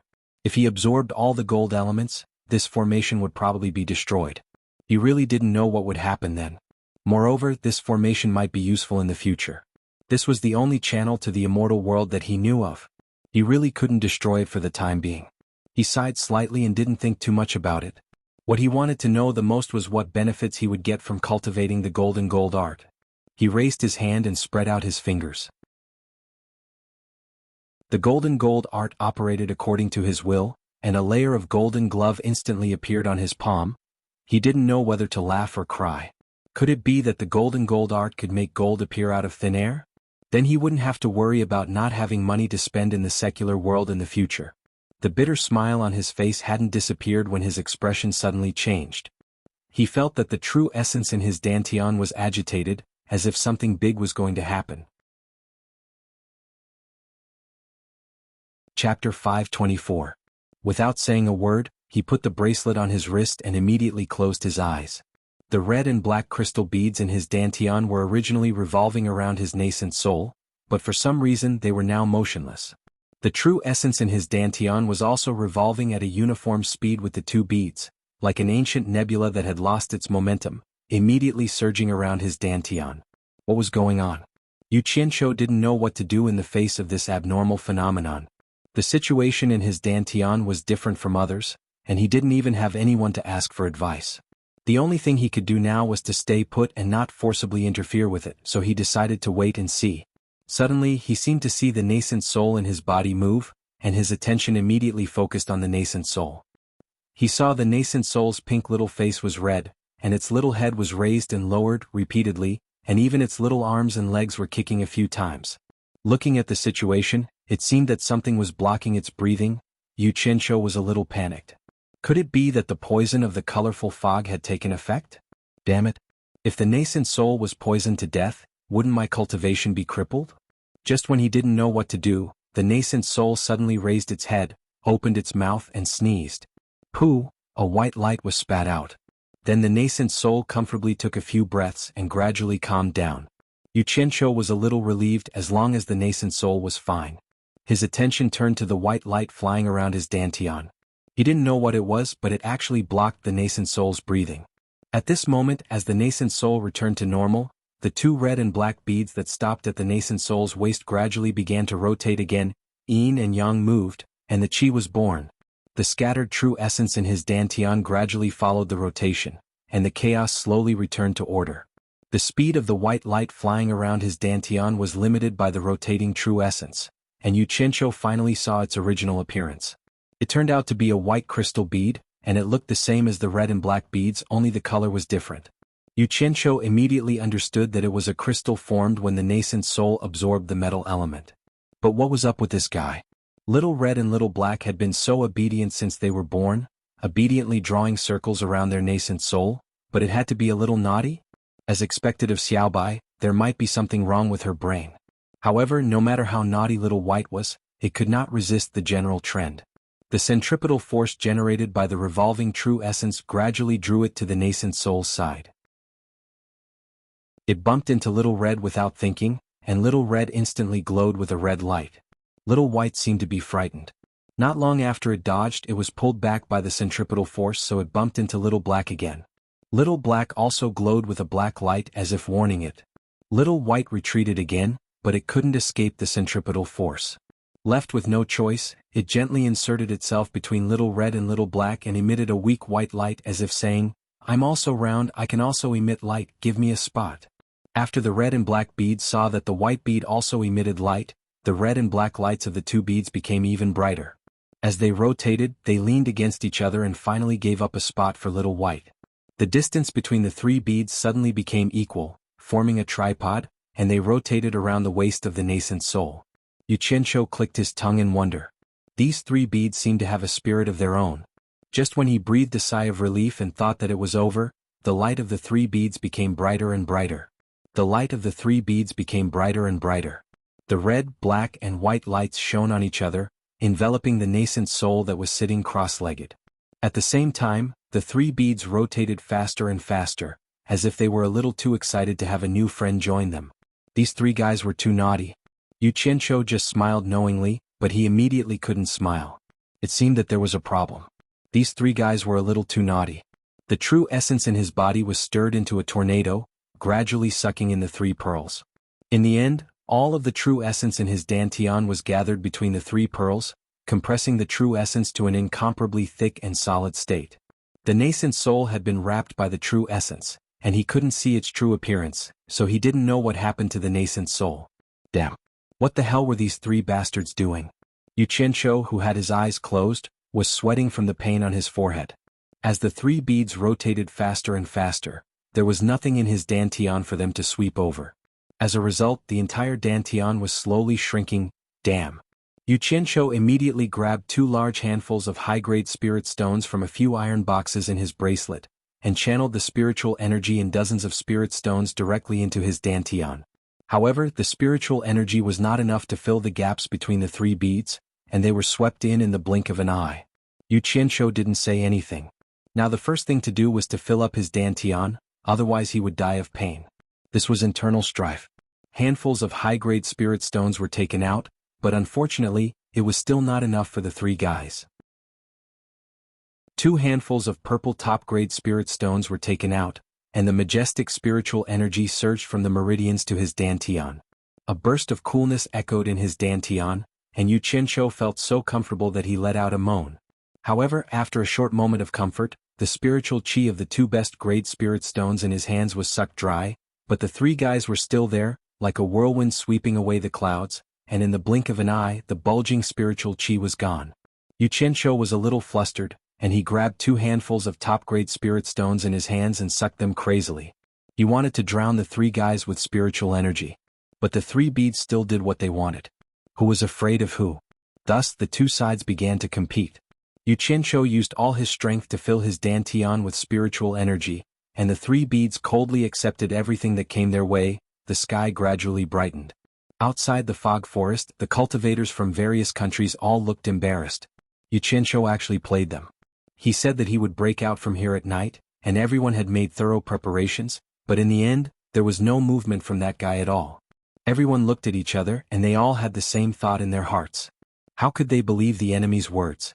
Maybe Xianxia had already escaped somewhere else and they were still waiting here. Were they stupid? Thus, the cultivators from various countries all sent messages back, and sent out the news that Xianxia might have escaped, and asked for close attention. And they would continue to stay here to search, to prevent Xianxia from escaping. After all, they didn't know what the situation was in other parts of the fog forest. If it was difficult to escape from other parts, then it would be meaningless for them to stay here. Of course, they wouldn't just wait here, sending out a large number of people to search around the fog forest. At this point, Xianxia had no idea how much time had passed. In short, close to 10,000 top-grade spirit stones had been completely absorbed by him. That was close to 100 million high-grade spirit stones. However, the 3 beads were still moving around. Xianxia gritted his teeth, grabbing a piece of divine-grade spirit stones from the dozen remaining in the box. The amount of spirit energy contained in these 2 shiny black spirit stones was immeasurable. With a slight inhalation, the majestic spirit energy rushed into Xianxia's meridians. It swelled so much that Xianxia almost threw them away. Enduring the excruciating pain from the spiritual energy rushing through his meridians, he slowly suppressed the absorption speed, pouring the spiritual energy into his dantian. That kind of pleasant feeling that made one's soul float in the clouds filled his entire body. Xianxia held the 2 spirit stones in his hand, moaning in comfort. The 2 black divine-grade spirit stones slowly changed color. After a long time, the black gradually turned into purple, and then the purple slowly faded, turning into an amber-golden color, all the way until it was transparent and finally a deathly gray. When the spiritual energy inside the 2 divine-grade spirit stones was completely absorbed, the 3 beads' rotation speed also slowed down, stopping completely in the end. The dazzling tricolored light gradually dimmed. It seemed like they were tired of playing or were waiting for something. The mixed true essence began to slowly disperse, and the nascent soul wrapped in it gradually revealed its original appearance. What surprised Xianxia was that the chubby baby had lost all of its baby fat, turning into an innocent little boy, although it was still the same size as before. While Xianxia was looking at the baby in shock, the baby sitting cross-legged suddenly stretched his limbs, yawning loudly. His closed eyes slowly opened, looking around curiously. When he saw Xianxia's strand of divine sense staring at him, the baby also widened his eyes, looking at Xianxia. He can see my divine sense. Yu Qianqiu felt that the baby was looking into his eyes, so he tried to move his divine sense to the side of the baby, but the little boy also turned his head to look at him. As it turned out, this little boy really could see his divine sense. The two of them stared at each other for a long time. The little boy seemed to be a little tired, covering his mouth and yawning again. Then he sat cross-legged and took a deep breath. A strand of white true essence mixed with spiritual energy was sucked in by the little boy, and when he exhaled, it had already turned into a strand of pure white true essence. Just like this, he repeated the cycle of inhaling and exhaling. As he began to breathe again, the red, black, and white beads began to rotate at a faster speed. When it reached a certain speed, it began to rotate at a constant speed. Everything returned to normal. Yu Qianqiu waited for a while, and after confirming that there was no mistake, he opened his eyes. Looking up at the sky, he thought to himself, "It's already morning, those people outside must be very unhappy that they were stood up." What he didn't know was that he had been here for 3 days. Looking down at the golden altar, which was full of spirit stones that had exhausted their spiritual energy, he silently recalled the process of absorbing spiritual energy, and was shocked by the result. Not counting the top-grade spirit stones, tens of thousands of top-grade spirit stones were equivalent to 100 million top-grade spirit stones, and the 2 divine-grade spirit stones were equivalent to 200 million top-grade spirit stones. In other words, he had absorbed more than 300 million top-grade spirit stones in one go. Oh my God! The nascent soul in my body consumed 300 million top-grade spirit stones in one go? There's no benefit at all, just to stare at each other, and then what should I do? Yu Qianqiu didn't know whether to laugh or cry. He touched his forehead, shook his head, and was slightly stunned. The nascent soul opened its eyes and stretched. According to Nongzhu, this was the phenomenon of breaking through to the crossing calamity stage. Chapter 525. He was pleasantly surprised. His divine sense quickly returned to his dantian to check. The nascent soul was still sitting cross-legged in his dantian, quietly refining and condensing the true essence. It was still the same nascent soul, but it had grown from a fat baby to a little boy. There was a white pearl at his waist. This was the change in his dantian. Looking at the condensed true essence that was as flexible as steel, Yu Qianqiu opened his eyes in excitement and rubbed his hands anxiously. How is this possible? How is this possible? He jumped from mid-stage nascent soul to early-stage tribulation passing. With a wave of his hand, he swept the dried spirit stones on the altar into utopia and calmed his excited emotions. Then he took out an ordinary flying sword and threw it into the air. Then he circulated his qi, driving the true essence in his body, and his shield of vigor quickly surged out. It was obviously different from the nascent soul protective aura. It was much more transparent and stable. With a point of his finger, the flying sword whistled toward him. With a clang, the flying sword was deflected, and the protective aura was unscathed. He then retracted the protective aura with a face full of surprise. The flying sword flew back with a swoosh and entered his storage bag. Then he closed his eyes and opened his arms. Between his sleeves, one side was constantly glowing with green light, while the other side was flashing with black light. Green and black flying swords continuously surged out. After the total number of flying swords exceeded 1,000, they were still emerging. When the number reached nearly 3,000, he opened his eyes and exhaled. He looked at the green and black flying swords around him in surprise. Guiyuan sword technique, sword control. Yu Qianqiu shouted and moved his fingers like a swimming dragon.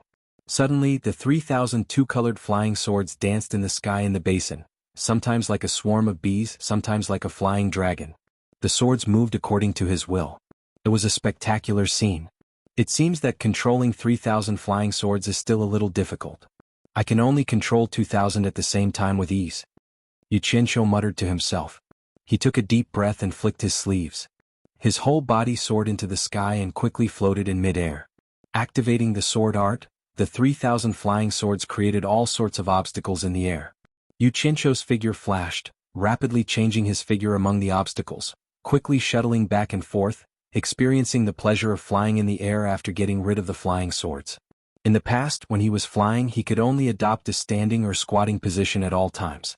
This was sometimes a very disadvantageous thing in a complicated situation. But now, he could change his posture and fly in the air as much as he wanted. Howl? He let out a long howl in mid-air, and his body quickly flashed out of the sword net barrier, flying in circles in the huge basin space.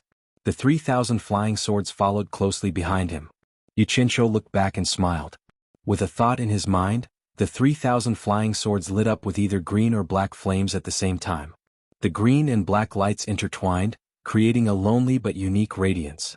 That scene was simply breathtaking. He was like a phoenix that had just been reborn from the ashes, dragging a huge and gorgeous tail flame behind him as he soared in the sky. It was a very beautiful scene, but he was the only one admiring himself, stroking his hair coquettishly, dancing alone. Experiencing the more powerful energy in his body than ever before, it was enough to support him to fly in the air. That feeling was wonderful and very satisfying. Xianxia dragged the tail flame behind him as he swooped down from the sky. When he was close to the ground, he quickly flew up in an arc, opened his arms and leisurely hovered in the air. The gorgeous tail flame quietly bloomed under his feet, elegant and calm.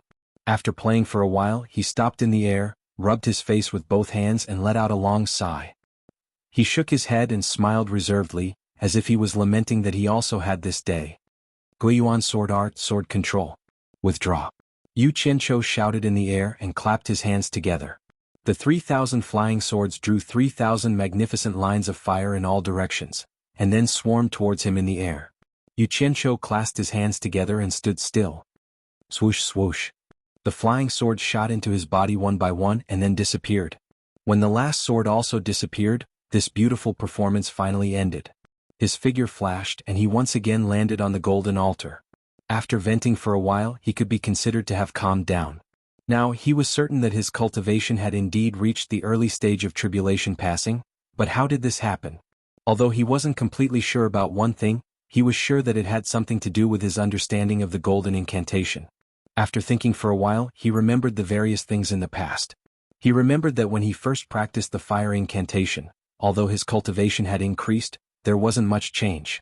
If there was any change, it would be when he practiced the water incantation. Once he mastered the water incantation, he immediately broke through from the core formation stage to the nascent soul stage, and then his nascent soul spat out a red and black bead. At that time, he didn't pay much attention to it, and thought that it was the result of his rapid cultivation progress. Now that he thought about it, his cultivation speed was indeed too fast.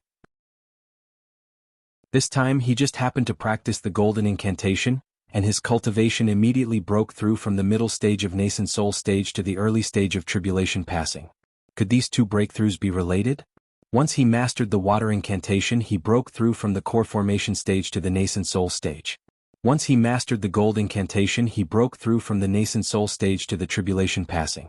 Then, if he comprehended the wood incantation or the earth incantation the next time, would he? Xianxia's body trembled and his eyes flickered. He didn't dare to think any further. According to his speculation, if he comprehended the wood incantation or the earth incantation again, wouldn't he directly break through from the tribulation passing to the soul formation stage? If he comprehended all 5 incantations, and his speculation was correct, he would enter another stage from the soul formation stage. Xianxia subconsciously looked back at the golden horn hanging on the golden chain. He thought to himself, perhaps at that time he would be qualified to blow it again. Then he shook his head and smiled bitterly. He still didn't know what was going on with these 5 incantations, and he didn't know when he would have the opportunity to comprehend the next incantation. He couldn't force it, and he was indeed thinking too far ahead. He didn't know that he had already stayed inside for 3 days, but the entire cultivation world outside had already been turned upside down because of him. Xianxia had single-handedly slaughtered more than 2,000 cultivators from various countries. This was simply too shocking. All the soul formation stage cultivators from various countries were furious. They immediately ordered their disciples to kill Xianxia, regardless of whether he was dead or alive. This time, Xianxia had ruthlessly slapped the faces of those soul formation stage cultivators who sent their subordinates to steal the treasures. This slap was incomparably resounding, and it shocked the entire cultivation world. But without a doubt, it also brought him a lot of trouble. The promise that the soul formation stage cultivators wouldn't interfere was broken. The first to break this promise was the lord of the Jinshan country, the soul formation mid-stage cultivator, Pu Taidong. The death of 5 disciples at the end of the tribulation passing stage made him furious. After receiving the news, he immediately rushed to the fog forest. However, with his cultivation, he didn't dare to trespass into the fog forest. This surprised his disciples. Third brother Xin, who was present, understood that the fog forest was extremely vicious. His master was proficient in medicine and had personally come here before. After testing the poison, he still didn't dare to enter. As for him telling Yu Qianzhou that his master had entered before, it was just to flatter his master. For countless years, no one had ever heard of anyone who entered the fog forest being able to die a good death.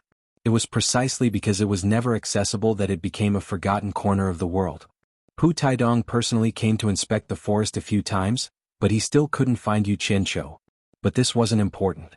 What was important was that he used his actions to tell the entire cultivation world that he had personally made a move. He would no longer abide by that stupid rule. As for his actions, the other soul formation stage cultivators didn't say anything.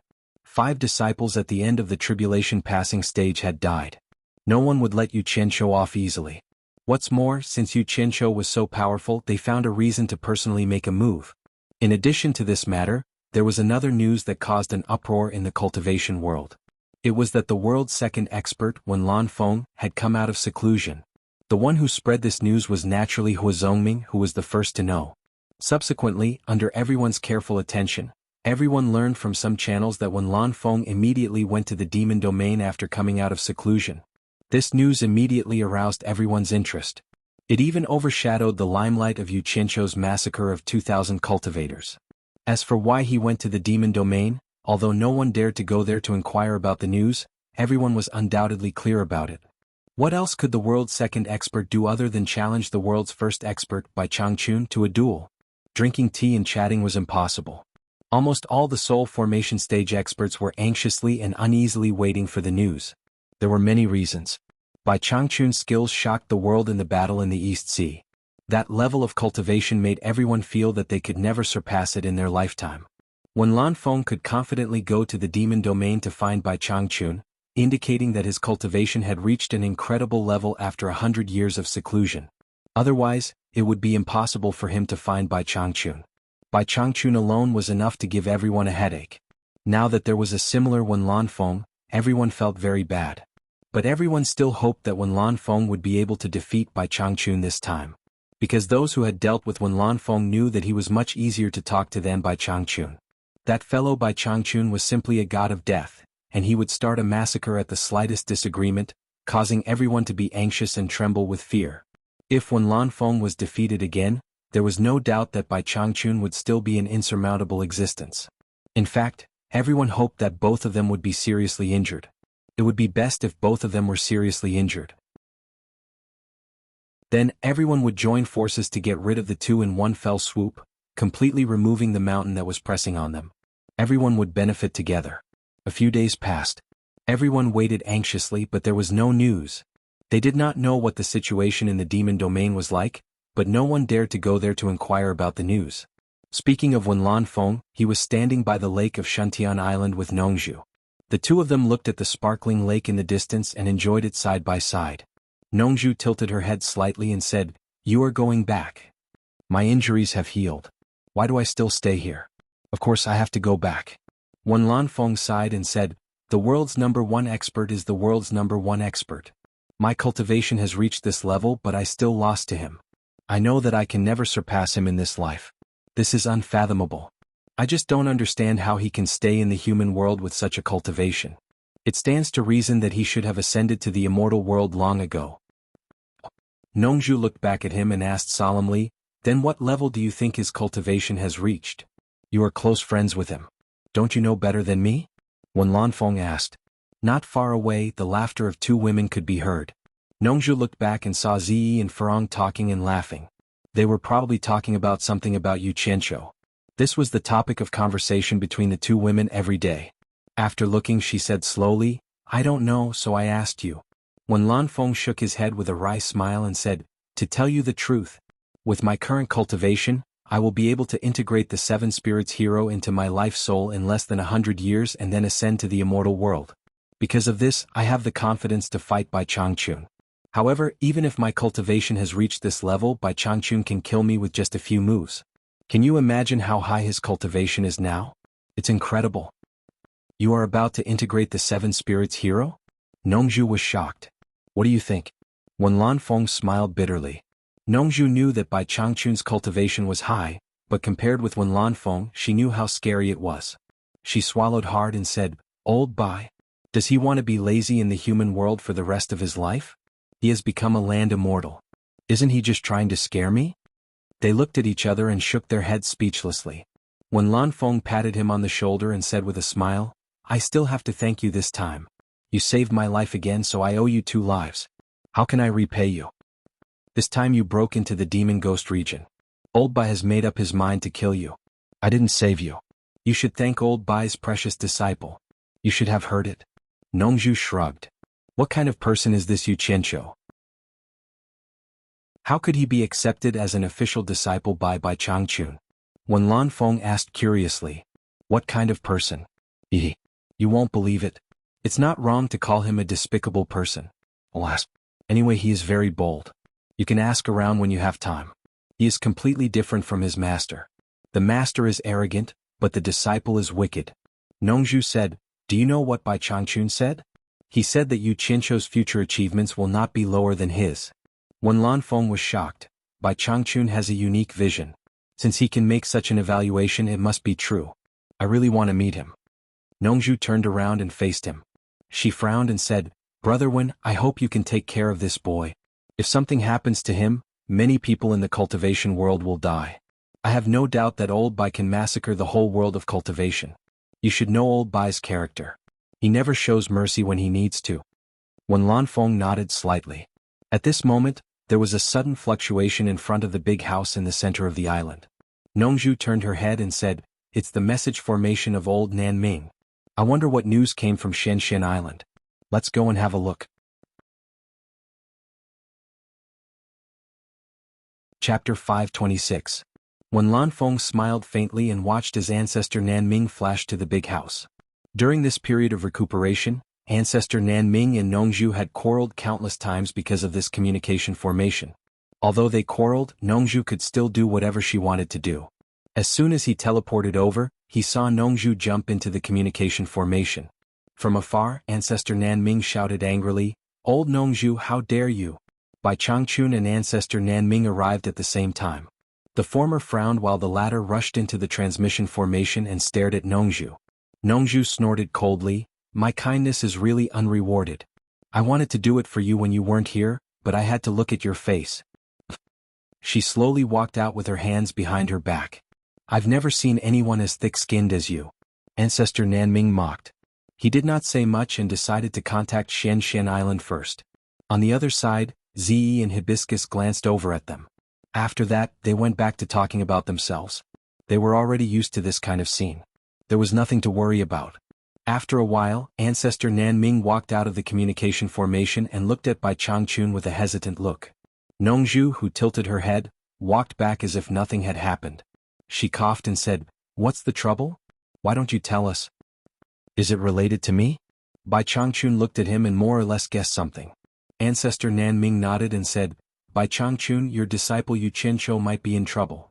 When Lan Feng and Nongzhu looked at each other and stared at ancestor Nanming at the same time, Bai Changchun opened his eyes slightly and said, "Speak your mind." Grandmaster Nanming was silent for a while, then he slowly repeated the news that came from Xianxia Island. He told him about how the various countries hunted Yu Qianqiu for his treasured blade, how Yu Qianqiu slaughtered nearly 2,000 cultivators from the various countries outside the Misty Forest, and how he hid in the Misty Forest in the end. In fact, Xianxia Island had also spread the news that when Lan Feng had come to the demon domain to challenge Bai Changchun to a duel. However, ancestor Nanming had witnessed the whole thing and knew that everything was fine now. Naturally, there was no need to mention this unpleasant matter. After old ancestor Nanming finished speaking, the entire place was silent. Bai Changchun's cold gaze flickered continuously. After Nongzhu came back to her senses, she cried out involuntarily, "Nanming, did you hear it wrong?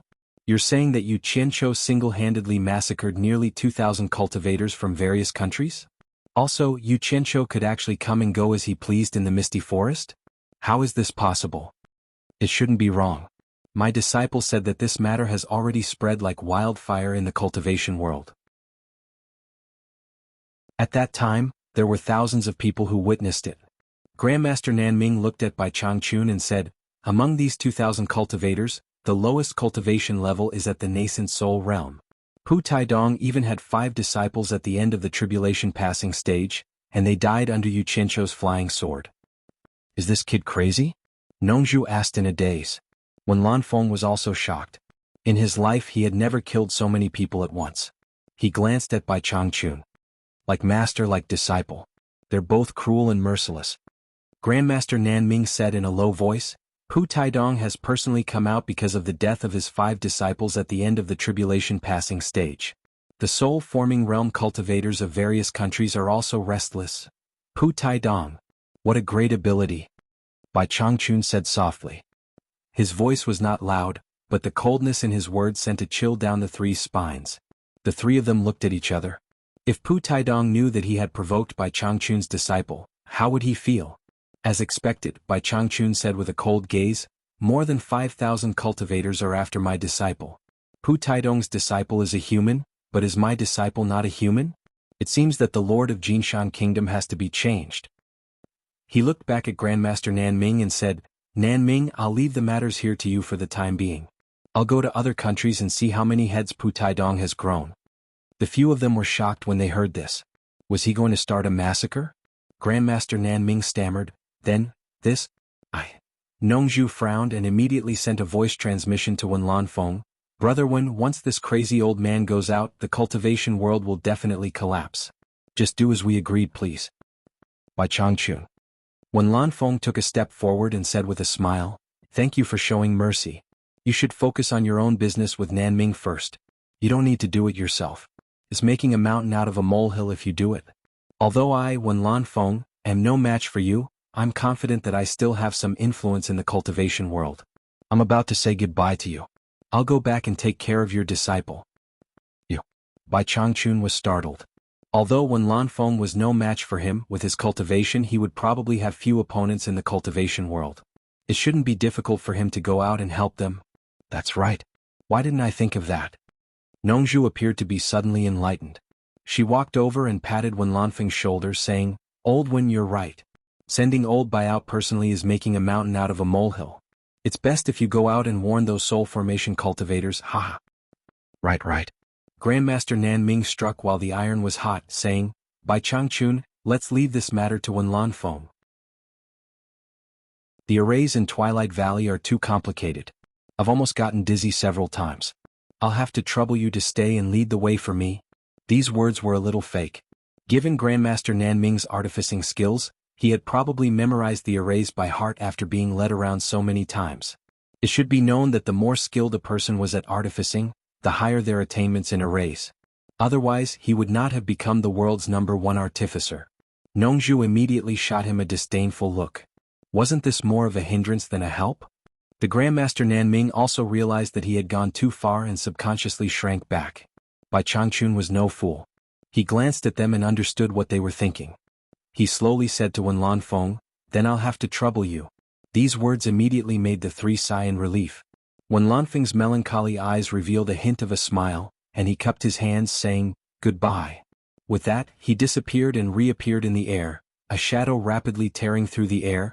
Countless soul formation cultivators had been waiting for him on the road from the demon realm to the Baiwan kingdom. There was no way around it. No one dared to trespass the demon realm, so they could only wait outside. Moreover, this was a place Wen Lanfeng had to pass on his way back to the Baiwan kingdom. Of course, the premise was that Wen Lanfeng could return alive. Wen Lanfeng flew across the sky, not knowing that so many people were waiting for him below. With his extremely high cultivation, even a master at the final stage of the crossing calamity stage would not be able to see him with the naked eye. His flying speed was so fast that it was almost silent. With a faint whooshing sound, the people squatting below immediately pricked up their ears. The people below almost couldn't see Wen Lanfeng's figure when they looked up. However, they could tell that the sound was coming from the Baiwan kingdom. Judging from the shocking speed of the sound, they were basically sure that it was Wen Lanfeng. In particular, there were several practitioners at the early stage of the soul formation realm on the way.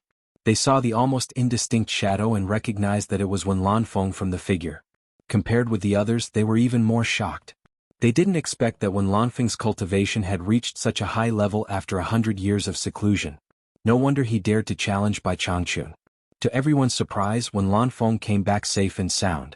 Could it be that Bai Changchun had been defeated by him? This news was so important that everyone spread the news as fast as they could. For a moment, the soul formation realm in the cultivation world was boiling again. Bai Changchun was very likely defeated by Wen Lanfeng. On the top of a snowy mountain in the Dirong Empire, Bing Qingzi, who was at the final stage of the soul formation realm, suddenly opened his eyes and stood up. He looked in the direction of the Baiwan kingdom in a daze, his white robe fluttering in the wind. In the cloud palace of the heavenly peak in the East Nation, Hu Changsho, who was at the final stage of the soul formation realm, flashed out of the palace and looked in the direction of the Baiwan kingdom through the sea of clouds. In the Tuan kingdom, the headquarters of the World Chamber of Commerce, Cornucopia, God of Wealth Peak. Yin Baikong was also looking in the direction of the Baiwan kingdom. He stroked the trunk of a pine tree and said in a muffled voice, "Wen Lanfeng defeated by Changchun? Unbelievable. Xikong, you've seen Bai Changchun's skills in the East Sea. Do you think this news is reliable?" Behind him stood a skinny man with white hair. He was his eldest disciple, the early stage of the soul formation realm, Xikongju. The gloomy Xikongju replied, "It's hard to say. I don't believe that there's always the number one in the world. Besides, Wen Lanfeng has really returned. There's no doubt about it." "You mean Wen Lanfeng might really defeat Bai Changchun?" Yin Baikong turned around and asked. "Not necessarily." Xikongju frowned and said, "There's something that I can't figure out. It's said that when Lanfeng went to the demon domain more than 10 days ago. Is his battle with Bai Changchun going to last more than 10 days? Yes. Yin Baikong looked in the direction of the Baiwan kingdom again and sighed, "We'll understand everything after we go to the demon domain. However, the final news is not confirmed yet. If we suddenly go there, I'm afraid we'll get ourselves into trouble. Since Wen Lanfeng can return from the demon domain alive, it's worth it for us to make a great effort to befriend him no matter if he wins or loses. Xikong, prepare a gift for me. I'm going to Baiwan Kingdom to congratulate Wen Lanfeng for coming out of seclusion. By the way, I want a big gift." "Understood. I'll do it now." Xikongju bowed and left. The top 10 experts of the cultivation world were all late-stage soul formation experts. Unfortunately, 2 of them were killed by Bai Changchun in the Battle of the East Sea. In other words, there were only 8 late-stage soul formation experts left in the entire cultivation world. Among the 8, apart from Bai Changchun, Wen Lanfeng, Yin Baikong, Bing Qingzi, and Hu Changsho, the remaining 3 were also staring in the direction of the Baiwan kingdom. They all felt that it was time to make a trip there. There were also lords of the mid-stage soul formation experts who came to the Baiwan kingdom one after another. All of them brought gifts of great value. It should be known that if Wen Lanfeng really defeated Bai Changchun, he would be the true number 1 expert in the world. Even if he didn't defeat Bai Changchun, Wen Lanfeng's cultivation was worth befriending. Moreover, everyone wanted to inquire about the news. Chapter 527. The people who paid the most attention to Wen Lanfeng were naturally the people of the Wen family. Wen Rui had already sent people to wait outside the Fey Ghost domain while he stayed in the Wen family to make arrangements. What arrangements? Naturally, it was to prepare for the Wen family's retreat after Wen Lanfeng was killed by Bai Changchun. It was related to the rise and fall of a big family, so early preparations had to be made. Baiwan country's holy land, the Holy Temple. Wen Rui stood quietly in the center of the hall, spending more than 10 days in anxiety and uneasiness. The disciples sent to wait outside the Fey Ghost domain sent news that the old ancestor had safely returned from the Fey Ghost domain and was heading to Baiwan country. "Ah!" Wen Rui raised his head and roared, shaking the furnishings in the hall and causing them to fall to the ground. The anxiety and uneasiness that had accumulated over the past few days poured out. This news was not told to anyone because the old ancestor did not like to be ostentatious. A figure flashed and appeared in the sky above the Holy Land alone, waiting for the old ancestor's return with an excited face. Wen Rui was even more excited when a figure rapidly approached from the distance. The old ancestor's cultivation had indeed improved greatly. Then, his vision blurred and a tall figure in a gray and white robe appeared in front of him. The gray and white robe fluttered in the wind. Wen Lanfeng smiled faintly and said, "Wen Rui, you've worked hard all these years." This sentence made Wen Rui's nose turn sour. He bowed deeply and said, "Welcome, old ancestor. Let's go back and talk." Wen Lanfeng had disappeared, but his voice still floated here. Wen Rui turned and returned. The holy temple of Baiwan country was hidden in the mountains and rivers. It was a palace made of white jade, white and warm, elegant and extraordinary. Wen Lanfeng walked in slowly. At this time, the holy temple was covered with things that had been tidied up. It was still clean and tidy. Because the jade was transparent and the dome was made of thin jade, the entire temple was filled with a hazy white light. That holy aura made everyone's heart feel holy and clear. When Lan Feng quietly walked to the central seat slightly higher than the entire hall and sat down. Under the holy white light, he looked at Wen Rui and smiled. "Were you waiting for me outside?" Although their cultivation was only 2 levels apart, Wen Rui was considered Wen Lanfeng's great-grandson. They were family. Wen Lanfeng had always been amiable, so Wen Rui was not nervous. He said frankly, "I heard that the old ancestor has returned from the Fey Ghost domain. Of course I have to welcome you. Let me ask you about someone. I don't know if you know him," Wen Lanfeng said. Wen Lanfeng said, "Who?" Wen Rui had originally wanted to ask the old ancestor about the battle situation with Bai Changchun, but since the old ancestor had asked, he naturally had to reply first. "Yu Qianqiu." Wen Lanfeng asked, "Have you heard of this person?" "Yu Qianqiu?" Wen Rui was stunned. Although he didn't understand why the great ancestor would mention Yu Qianqiu, he still told him everything he knew. "Not only do we know each other but we even dated for a period of time. The cause of the matter was Mr. Nongzhu. This Yu Qianqiu pretended to be Mr. Nongzhu and got into a fight with the Wen family. He told how the Wen clan got acquainted with Yu Qianqiu, and how Yu Qianqiu fought with the cultivators of the various nations during the Deyang Kingdom's Prince Consort Selection martial arts competition, and how Yu Qianqiu's subordinates profaned the princess of Deyang Kingdom. In order to protect his subordinates, he killed Hua Zongming's disciple, and then escaped from Deyang City. These were all the information that Wen Bai sent back." Impersonating Nongzhu?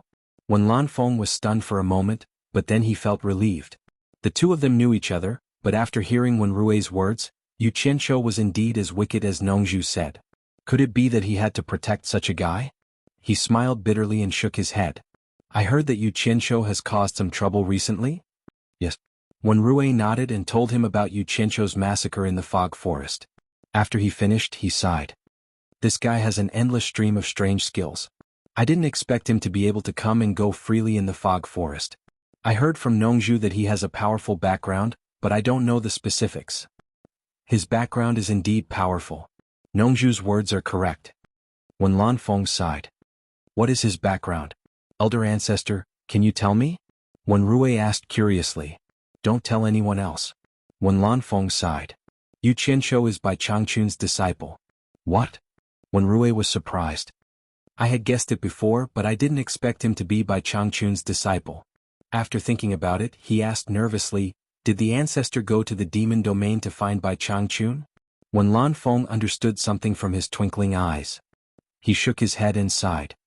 I lost again to Bai Changchun, and it was even worse than 100 years ago. My life was hanging by a thread and Nongzhu saved me again. Bai Changchun is an existence that I can never surpass." His tone was full of bitterness. Wen Rui was silent. Nongzhu had already told him that the ancestor was no match for Bai Changchun. He was someone who knew, so he was not surprised. At least the ancestor came back alive, which was a blessing in disguise. After a pause, he said, "Ancestor, there are many people in the cultivation world who are concerned about this matter. A bunch of arrogant guys. Everyone knows what they are planning. If I had known, I would have let Bai Changchun do it himself." Wen Lanfeng sneered. "But it's fine. It saves me a lot of trouble. I just need to wait for the guess." Wen Rui nodded and then added softly, "Ancestor, not long after you left, Senior Lu of Spirit Fang Valley came to find you." Upon hearing this, Wen Lanfeng jumped to his feet and muttered to himself with an excited expression, "She came to see me personally? She came to find me personally?" After a few words of excitement, his expression became gloomy again. He shook his head and said, "I'm afraid that she came to find me for no other reason. She must have heard the news and came to stop me from going to the demon domain to find Bai Changchun. I haven't fulfilled my promise to defeat Bai Changchun. How can I face you? I'm afraid I won't have the chance in this life. Why should I see you again?" Wen Rui lowered his head helplessly. "Ancestor, just wake up." However, this was the ancestor's private matter. It was not his place to interrupt. Yu Qianqiu, who was in the mist forest, knew nothing about what was happening outside. After knowing that he had become an expert in the early stage of tribulation passing, he looked around happily. He stood on the golden altar and giggled unscrupulously. After all, he was the only one here.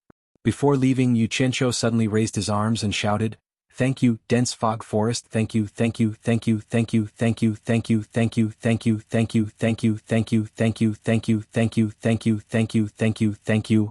What do you mean? Is someone from the immortal world coming again? Xianxia put down his hands and looked around in shock at the colorful fog on the mountain peak. He guessed that another immortal was going to suffer. He took a few steps back and stood at the edge of the altar, leaving the center of the altar for the immortal world to descend to the mortal world. Xianxia crossed his arms and looked on coldly. He snorted and said, "Life is short. Like the morning dew, there are not many people who can see the immortal world die." He looked very proud, thinking about what treasure the next immortal world would have. Outside the mist forest, the cultivators from the various countries had already dispersed. However, there were still some people hiding in the surrounding clouds. They were the people from the various countries who stayed behind to continue observing. They wanted to prevent Xianxia from running away. Even if they didn't catch him, they would at least follow him when they discovered him. However, these people suddenly realized that in the sky above the central area of the mist forest, there were dark clouds rolling, lightning flashing, and thunder rumbling. The dark clouds kept rolling, accumulating into a thick layer of clouds. Lightning dragons flickered in and out of the clouds, spitting out ferocious lightning bolts. Suddenly, an early-stage tribulation passing cultivator shouted, "It's the tribulation clouds."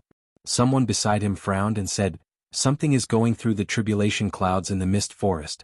I don't know if it's a human, a demon, or a ghost." The people hiding in the clouds came out one after another. One should know that the power contained in the tribulation clouds was huge.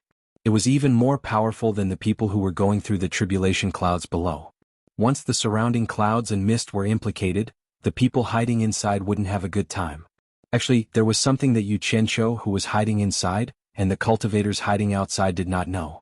Previously, when the immortal ascension passage opened, although the sky was also covered by dark clouds, lightning flashed and thunder rumbled, the people outside the mist forest did not see or hear anything. On the contrary, the appearance of the tribulation clouds this time allowed everyone to see it. Xianxia, who was standing on the golden altar with his arms crossed, gradually felt that something was wrong.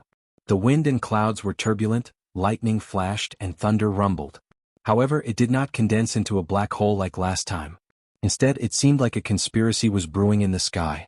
The strong wind swept through the basin. Xianxia was like a small boat in the raging waves. He wanted to leave, but in order to see what was happening behind him, he was forced to stay by the side and hugged a golden pillar to resist the strong wind. "Damn it. I'll endure it for the sake of watching a good show. I hope you won't disappoint me." Xianxia hugged the pillar and shouted towards the sky. He thought that the commotion this time was even bigger than the previous time when the immortals descended to the mortal world. He reckoned that there would be a good show to watch and perhaps the benefits would be greater. In the end, the heavens immediately gave him an answer. Boom! A loud sound shook the sky, and the basin was filled with echoes. A ferocious and meandering thick thunderbolt instantly smashed down with a bang, illuminating the entire basin clearly. The sound and the aura were shocking. Xianxia felt that it was blinding and he squinted his eyes. However, before he could react, he felt as if he was struck by lightning, and his whole body went numb.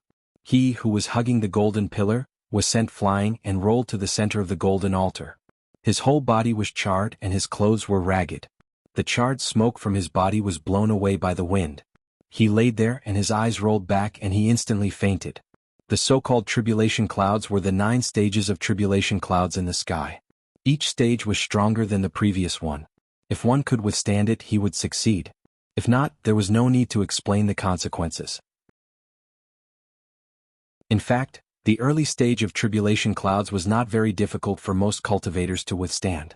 However, Xianxia did not even think about tribulation clouds, and was still waiting to watch the show. In the end, he was unprepared for the lightning's wrath, and it would be strange if he was not unlucky. This was retribution. The lightning flashed more frequently in the dark clouds, and the next wave of more powerful lightning strikes was coming. However, Xianxia really fainted.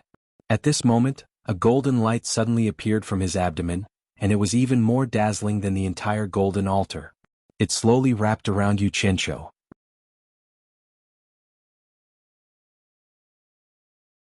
Chapter 528. The dark clouds in the sky darkened and the wind surged. The lightning dragon stuck out its tongue and peeped at the golden light below. The situation seemed to be a confrontation. Suddenly there was a thunderclap and a lightning bolt as thick as a bucket drilled out of the dark clouds and went straight for the golden light in the center of the altar.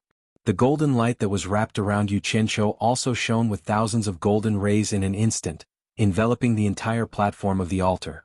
A green and white light and a golden light instantly collided with each other. Boom! The two forces collided, creating a loud sound in the air, and a powerful shock wave spread to the entire basin. The green and white lightning bolt was obviously weaker, and it was instantly destroyed by the brilliant golden light. Even the cultivators outside the fog forest heard the loud sound, and they looked at each other in shock, not knowing what was going on. At first, the first lightning bolt looked quite normal, like someone in the early stage of the tribulation passing. How did the second lightning bolt become so powerful in an instant? It was like a cultivator in the middle stage of the tribulation passing. Someone cried out in surprise. In the sky above the center of the fog forest, the dark clouds gradually turned as black as ink, surging and surging. It was extremely terrifying, and countless lightning dragons were shuttling in the dark clouds. The scene was even worse than the tribulation passing at the end of the tribulation passing. Just as the thunder in the sky was brewing its power, the golden light in the basin seemed to be angry. The golden light shot up from the basin into the sky like countless giant golden thorns, shining and stirring the dark clouds. In the ink-like dark clouds, the lightning bolts became more intense, and they crazily revolved around the golden thorns. The monstrous wind and waves rushed in all directions, forcing people thousands of meters away to quickly retreat. Everyone looked at the scene in the distance, bewildered. In the dark clouds, a golden light pierced through the sky and rushed into the universe. The golden light shone in the universe, and then it immediately retracted, as if it was summoning something. In the vast universe, because of the appearance of this golden light, the nearby 12 stars instantly shone with silver splendor, and they quickly shot toward the coordinates exposed by the golden light. 12 rays of silver light broke through the atmosphere and shot toward the dark clouds that were entangled with the golden light. Every time the silver splendor rushed into the dark clouds, there would be an earth-shattering explosion in the sky. 12 consecutive earth-shattering explosions were deafening to the ears of those hiding 10,000 meters away. The dark clouds that filled the sky were instantly dispersed by the 12 silver splendors. The sporadic lightning also disappeared without a trace with 2 crackling sounds. The moment the dark clouds dispersed, the people in the distance could see the sky clearly. Tens of thousands of golden rays converged into a single line and returned to the fog forest. The 12 silver rays that came from the sky followed the direction where the golden rays had returned. On the altar in the basin, the golden light retracted back into Xianxia's abdomen. The concentrated silver light descended from the sky and covered his body. The silver light flashed for a while. After a while, the silver light shrunk back into the sky and split into 12 silver pillars again. At this point, everything returned to its original state. Oh my God. On the golden altar, Xianxia woke up with a groan. He got up and looked around, but he didn't find anything unusual. Was it a dream? Wasn't it a little too real? Xianxia turned around twice suspiciously. Suddenly he realized that something was wrong with his body. He looked at himself and was instantly shocked. His entire body seemed to be swollen and was wrapped in a charred mass. Both his hands were like bare paws. He quickly peeled himself off, and the charred shell on his body started to crack and fall off piece by piece. Damn it. So I was really struck by lightning just now. Xianxia kept cursing. After peeling off the charred shell on his body, he immediately circulated the water art, and a water dragon wrapped around him to wash him. After cleaning up, he quickly took a set of clothes from Utopia and put them on. He searched the ground and realized that his storage bag had become a tattered cloth bag. Fortunately, it was just a decoration and didn't contain anything. On the other hand, the bracelet on his wrist was still intact. The quality of the items of the deities was indeed better. He finally understood that he was undergoing tribulation transcendence just now. As his cultivation had already broken through to the early stage of tribulation transcendence, he was still waiting for the lightning to strike him. It was good that he didn't die, so he didn't dare to complain. However, what made him feel strange was that tribulation transcendence should have 9 lightning tribulations. Could it be that he had fainted on the ground and endured the other 8 lightning strikes? Even the people watching from afar couldn't figure it out, let alone those who were asleep. It clearly looked like a tribulation transcendence, but the state of the lightning strikes was somewhat abnormal. The strangest thing was that after 2 lightning strikes, the tribulation clouds were dispersed by the golden light on the ground and the silver light that descended from the sky. Such a phenomenon was unheard of and unseen. Such a phenomenon naturally had to be reported, so the cultivators all reported what had happened. Xianxia searched the basin carefully again. When he realized that there was nothing that interested him, he flew out of the basin without another word. After finding the direction he had come from, he released the blue fire flying sword to scout ahead and quietly returned to the place where he had been entangled with the various sections. After checking, he realized that there was no one outside. He immediately felt that it was strange. Could there be an ambush outside? Thinking about it, he felt that it was possible. He retreated into the depths of the fog and disappeared. Once he returned to Utopia, he immediately found Xuanhu and asked him to come up with another battle plan. Xuanhu said in shock, "Who are you targeting this time? Damn it. Over 5,000 people are chasing after me. This is intolerable. Especially those bastards from the Jinshan kingdom." Xianxia said fiercely, "The target is very clear. The coordinates of the Jinshan kingdom's spirit stone mine are all in place. I'll go scout tonight. Get ready, just like what happened to the dying kingdom last time." Hearing that Xianxia was being chased by over 5,000 people, Guanyu's face sank. He nodded and said, "Don't worry, the team can assemble at any time to fight. However, don't you have to consider something? We just massacred the dying kingdom's spirit stone mine. Will the Jinshan kingdom be prepared?" Xianxia immediately replied, "That's why I'm going to scout. If it really causes a large number of casualties, I naturally won't act rashly. It's not worth it. However, I think their attention is not on the spirit stone mine now. I'm afraid it's a good opportunity for us to strike." "Understood." Guanyu nodded decisively. He didn't know that Xianxia had attracted a lot of attention by killing more than 2,000 people outside. Since Xianxia said it was okay, what else could he say? Dian City, Rong Kingdom's embassy. State preceptor man who led 3 junior brothers to accompany Yan Zhuixing, while 3rd brother and 4th brother stayed on Everlasting Island. At this time, Yan Zhuixing was asking a Rong Kingdom cultivator about Xianxia in detail. Because they didn't know that Xianxia had massacred 2,000 cultivators on the way, they were shocked when they learned about it. They didn't expect Xianxia to be so powerful. Yan Zhuixing's eyes flashed with brilliance and he kept smiling. After learning that when Lanfeng had come out of seclusion and had returned to Baiwan Kingdom from Monster Domain, man who waved his hand to dismiss the cultivator and asked, "Young Palace Master, what's your next step?" "From what you said, it seems that when Lanfeng might have defeated the world's #1 expert. It's really admirable." Yan Zhuixing turned back and said, "I want to see the world's #2 expert. I wonder if State Preceptor has a way to take me there?" This man who pondered for a while and shook his head. It's difficult to break into Baiwan Kingdom's sacred land. I'm afraid it won't be easy to meet Wen Lanfeng.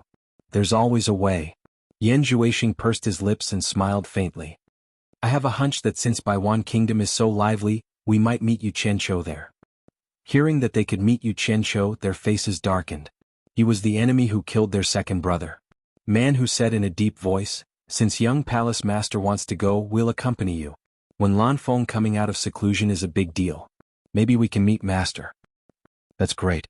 I'm about to thank him for taking care of me." Yan Zhuixing sighed.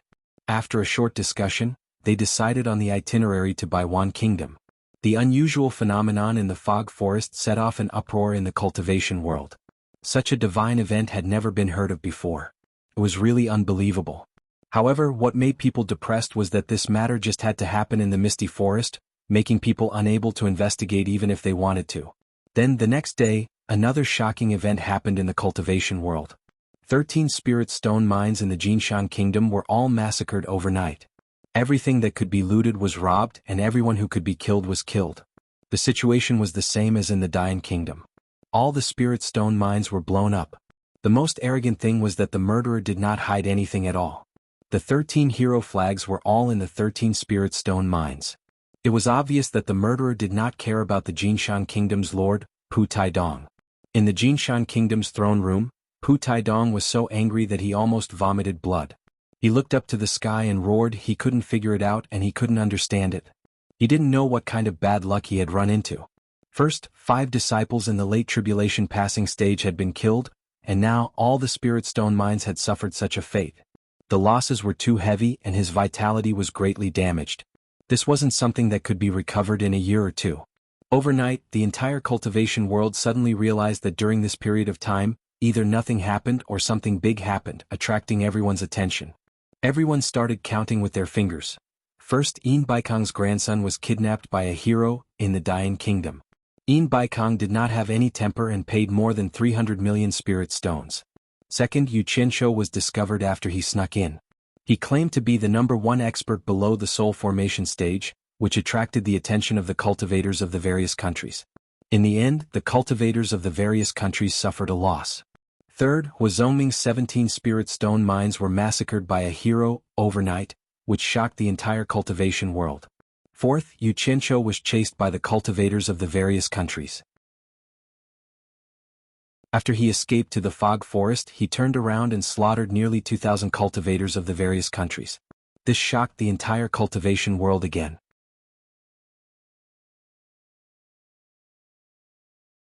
Chapter 529. Fifth, when Lan Feng came out of seclusion, went to Demon Domain to challenge by Changchun, and then returned safely. Sixth, the divine might of heaven and earth incident in dense fog forest, which caused the entire cultivation world to boil. Seventh, the spirit stone mine in Pu Taidong's hands was massacred by the hero, which was exactly the same as Huazhongming's experience, forcing all the countries to send more manpower to defend their spirit stone mines. Previously, everyone guessed that the hero was someone who deliberately caused trouble for Yin Baikong, and then they guessed that it was an organization that deliberately caused trouble in Dayang Kingdom. Now everyone realized that something was wrong. The hero seemed to have started in Dayang Kingdom, and the nearby Jinshan Kingdom suffered a calamity soon after. Who would be next? No one could be sure of the answer to this question, so they could only strengthen the defense of their own spirit stone mines. In just a short period of 2 months, the seemingly calm cultivation world had actually experienced so many major events. It was simply too much for everyone's eyes to take in. Many people liked to watch the bustle, and they would go wherever there was trouble. They realized that in their entire lives of cultivation, this was the first time they were running around so frequently. Everyone counted the 7 major events and found that as long as the hero appeared, he would do something that shocked the cultivation world. Out of the 7 major events, he took up 3. Then, out of the 7 major events, Yu Qianzhou also took up 2. The other 2 were separate events. Yu Qianzhou didn't think about this at all. To him, he didn't have anything better to do than to count his fingers and think about this. However, what others did not know was that the events caused by the hero were actually done by him, Yu Qianzhou. The other divine might of heaven incident in dense fog forest was also related to him, but even he did not know about it. In this way, out of the 7 major events, Yu Qianzhou had caused 6.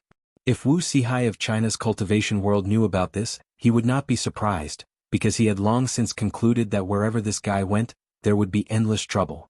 He was a jinx. Now, even the soul formation experts of the various countries were looking left and right, not knowing which side to focus on. After living for so many years, they had never seen such a frequent occurrence. Everyone was preparing to meet when Lan Feng. The commotion caused by the heavenly might of the dense fog forest made everyone want to go and take a look. However, before they could even reach the dense fog forest, Pu Taidong's spirit stone mine was once again massacred by heroes. Thus, they immediately returned to arrange for people to defend the spirit stone mine in case of an ambush. Someone joked that the 8th major event was about to arrive. When others asked him what it was, he laughed and said, "The cornucopia that happens once every 10 years. Just when everyone agreed on this statement, someone started spreading a rumor in the cultivation world, that the heavens might incident in the dense fog forest was due to the birth of a precious treasure. The object that was emitting thousands of rays of golden light was actually the 10,000 flying swords of the myriad swords demon monarch during the ancient war. After the news spread, the whole cultivation world was in an uproar again. Who was the myriad swords demon monarch? That was the #1 expert of the ancient times. It was said that countless immortals had fallen at his hands. 10,000 flying swords that could kill immortals, oh my. Not to mention 10,000, anyone who could get one would be incredible.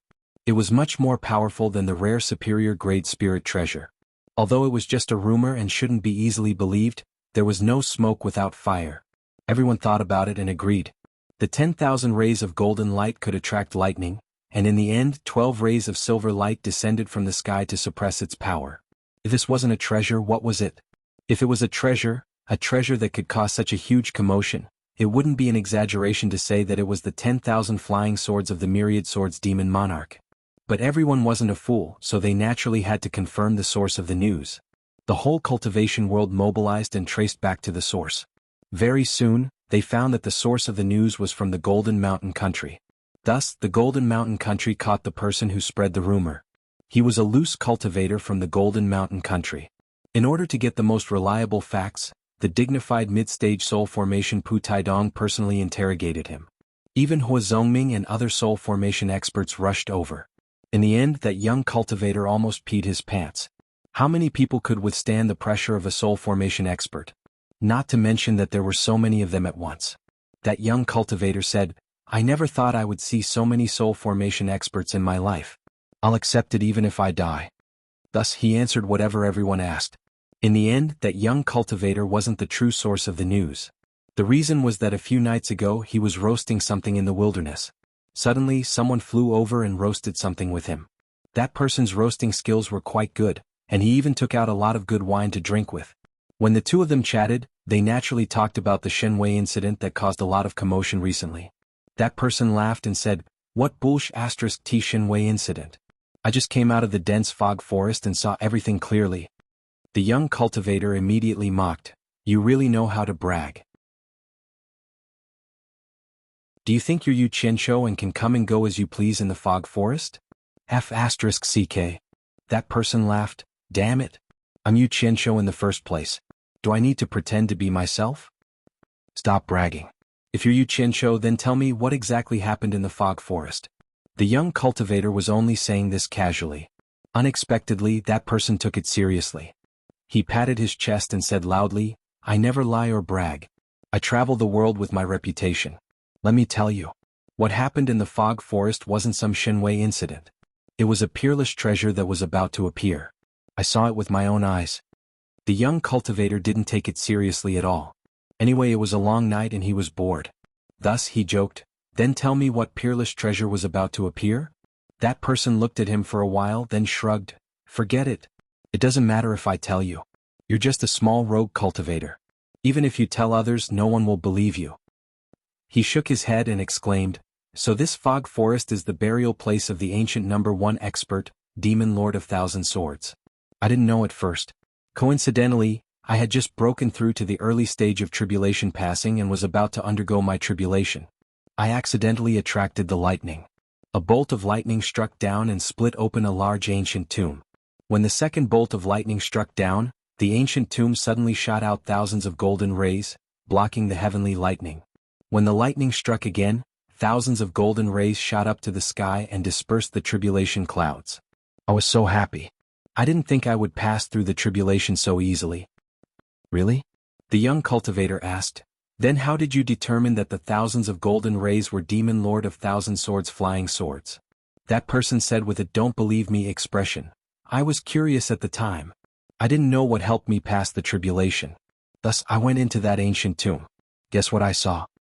Although the young cultivator didn't believe him, he couldn't help but ask because of how interesting his story was. "What did you see?" That person gestured with his hands and said, "It was a huge underground space.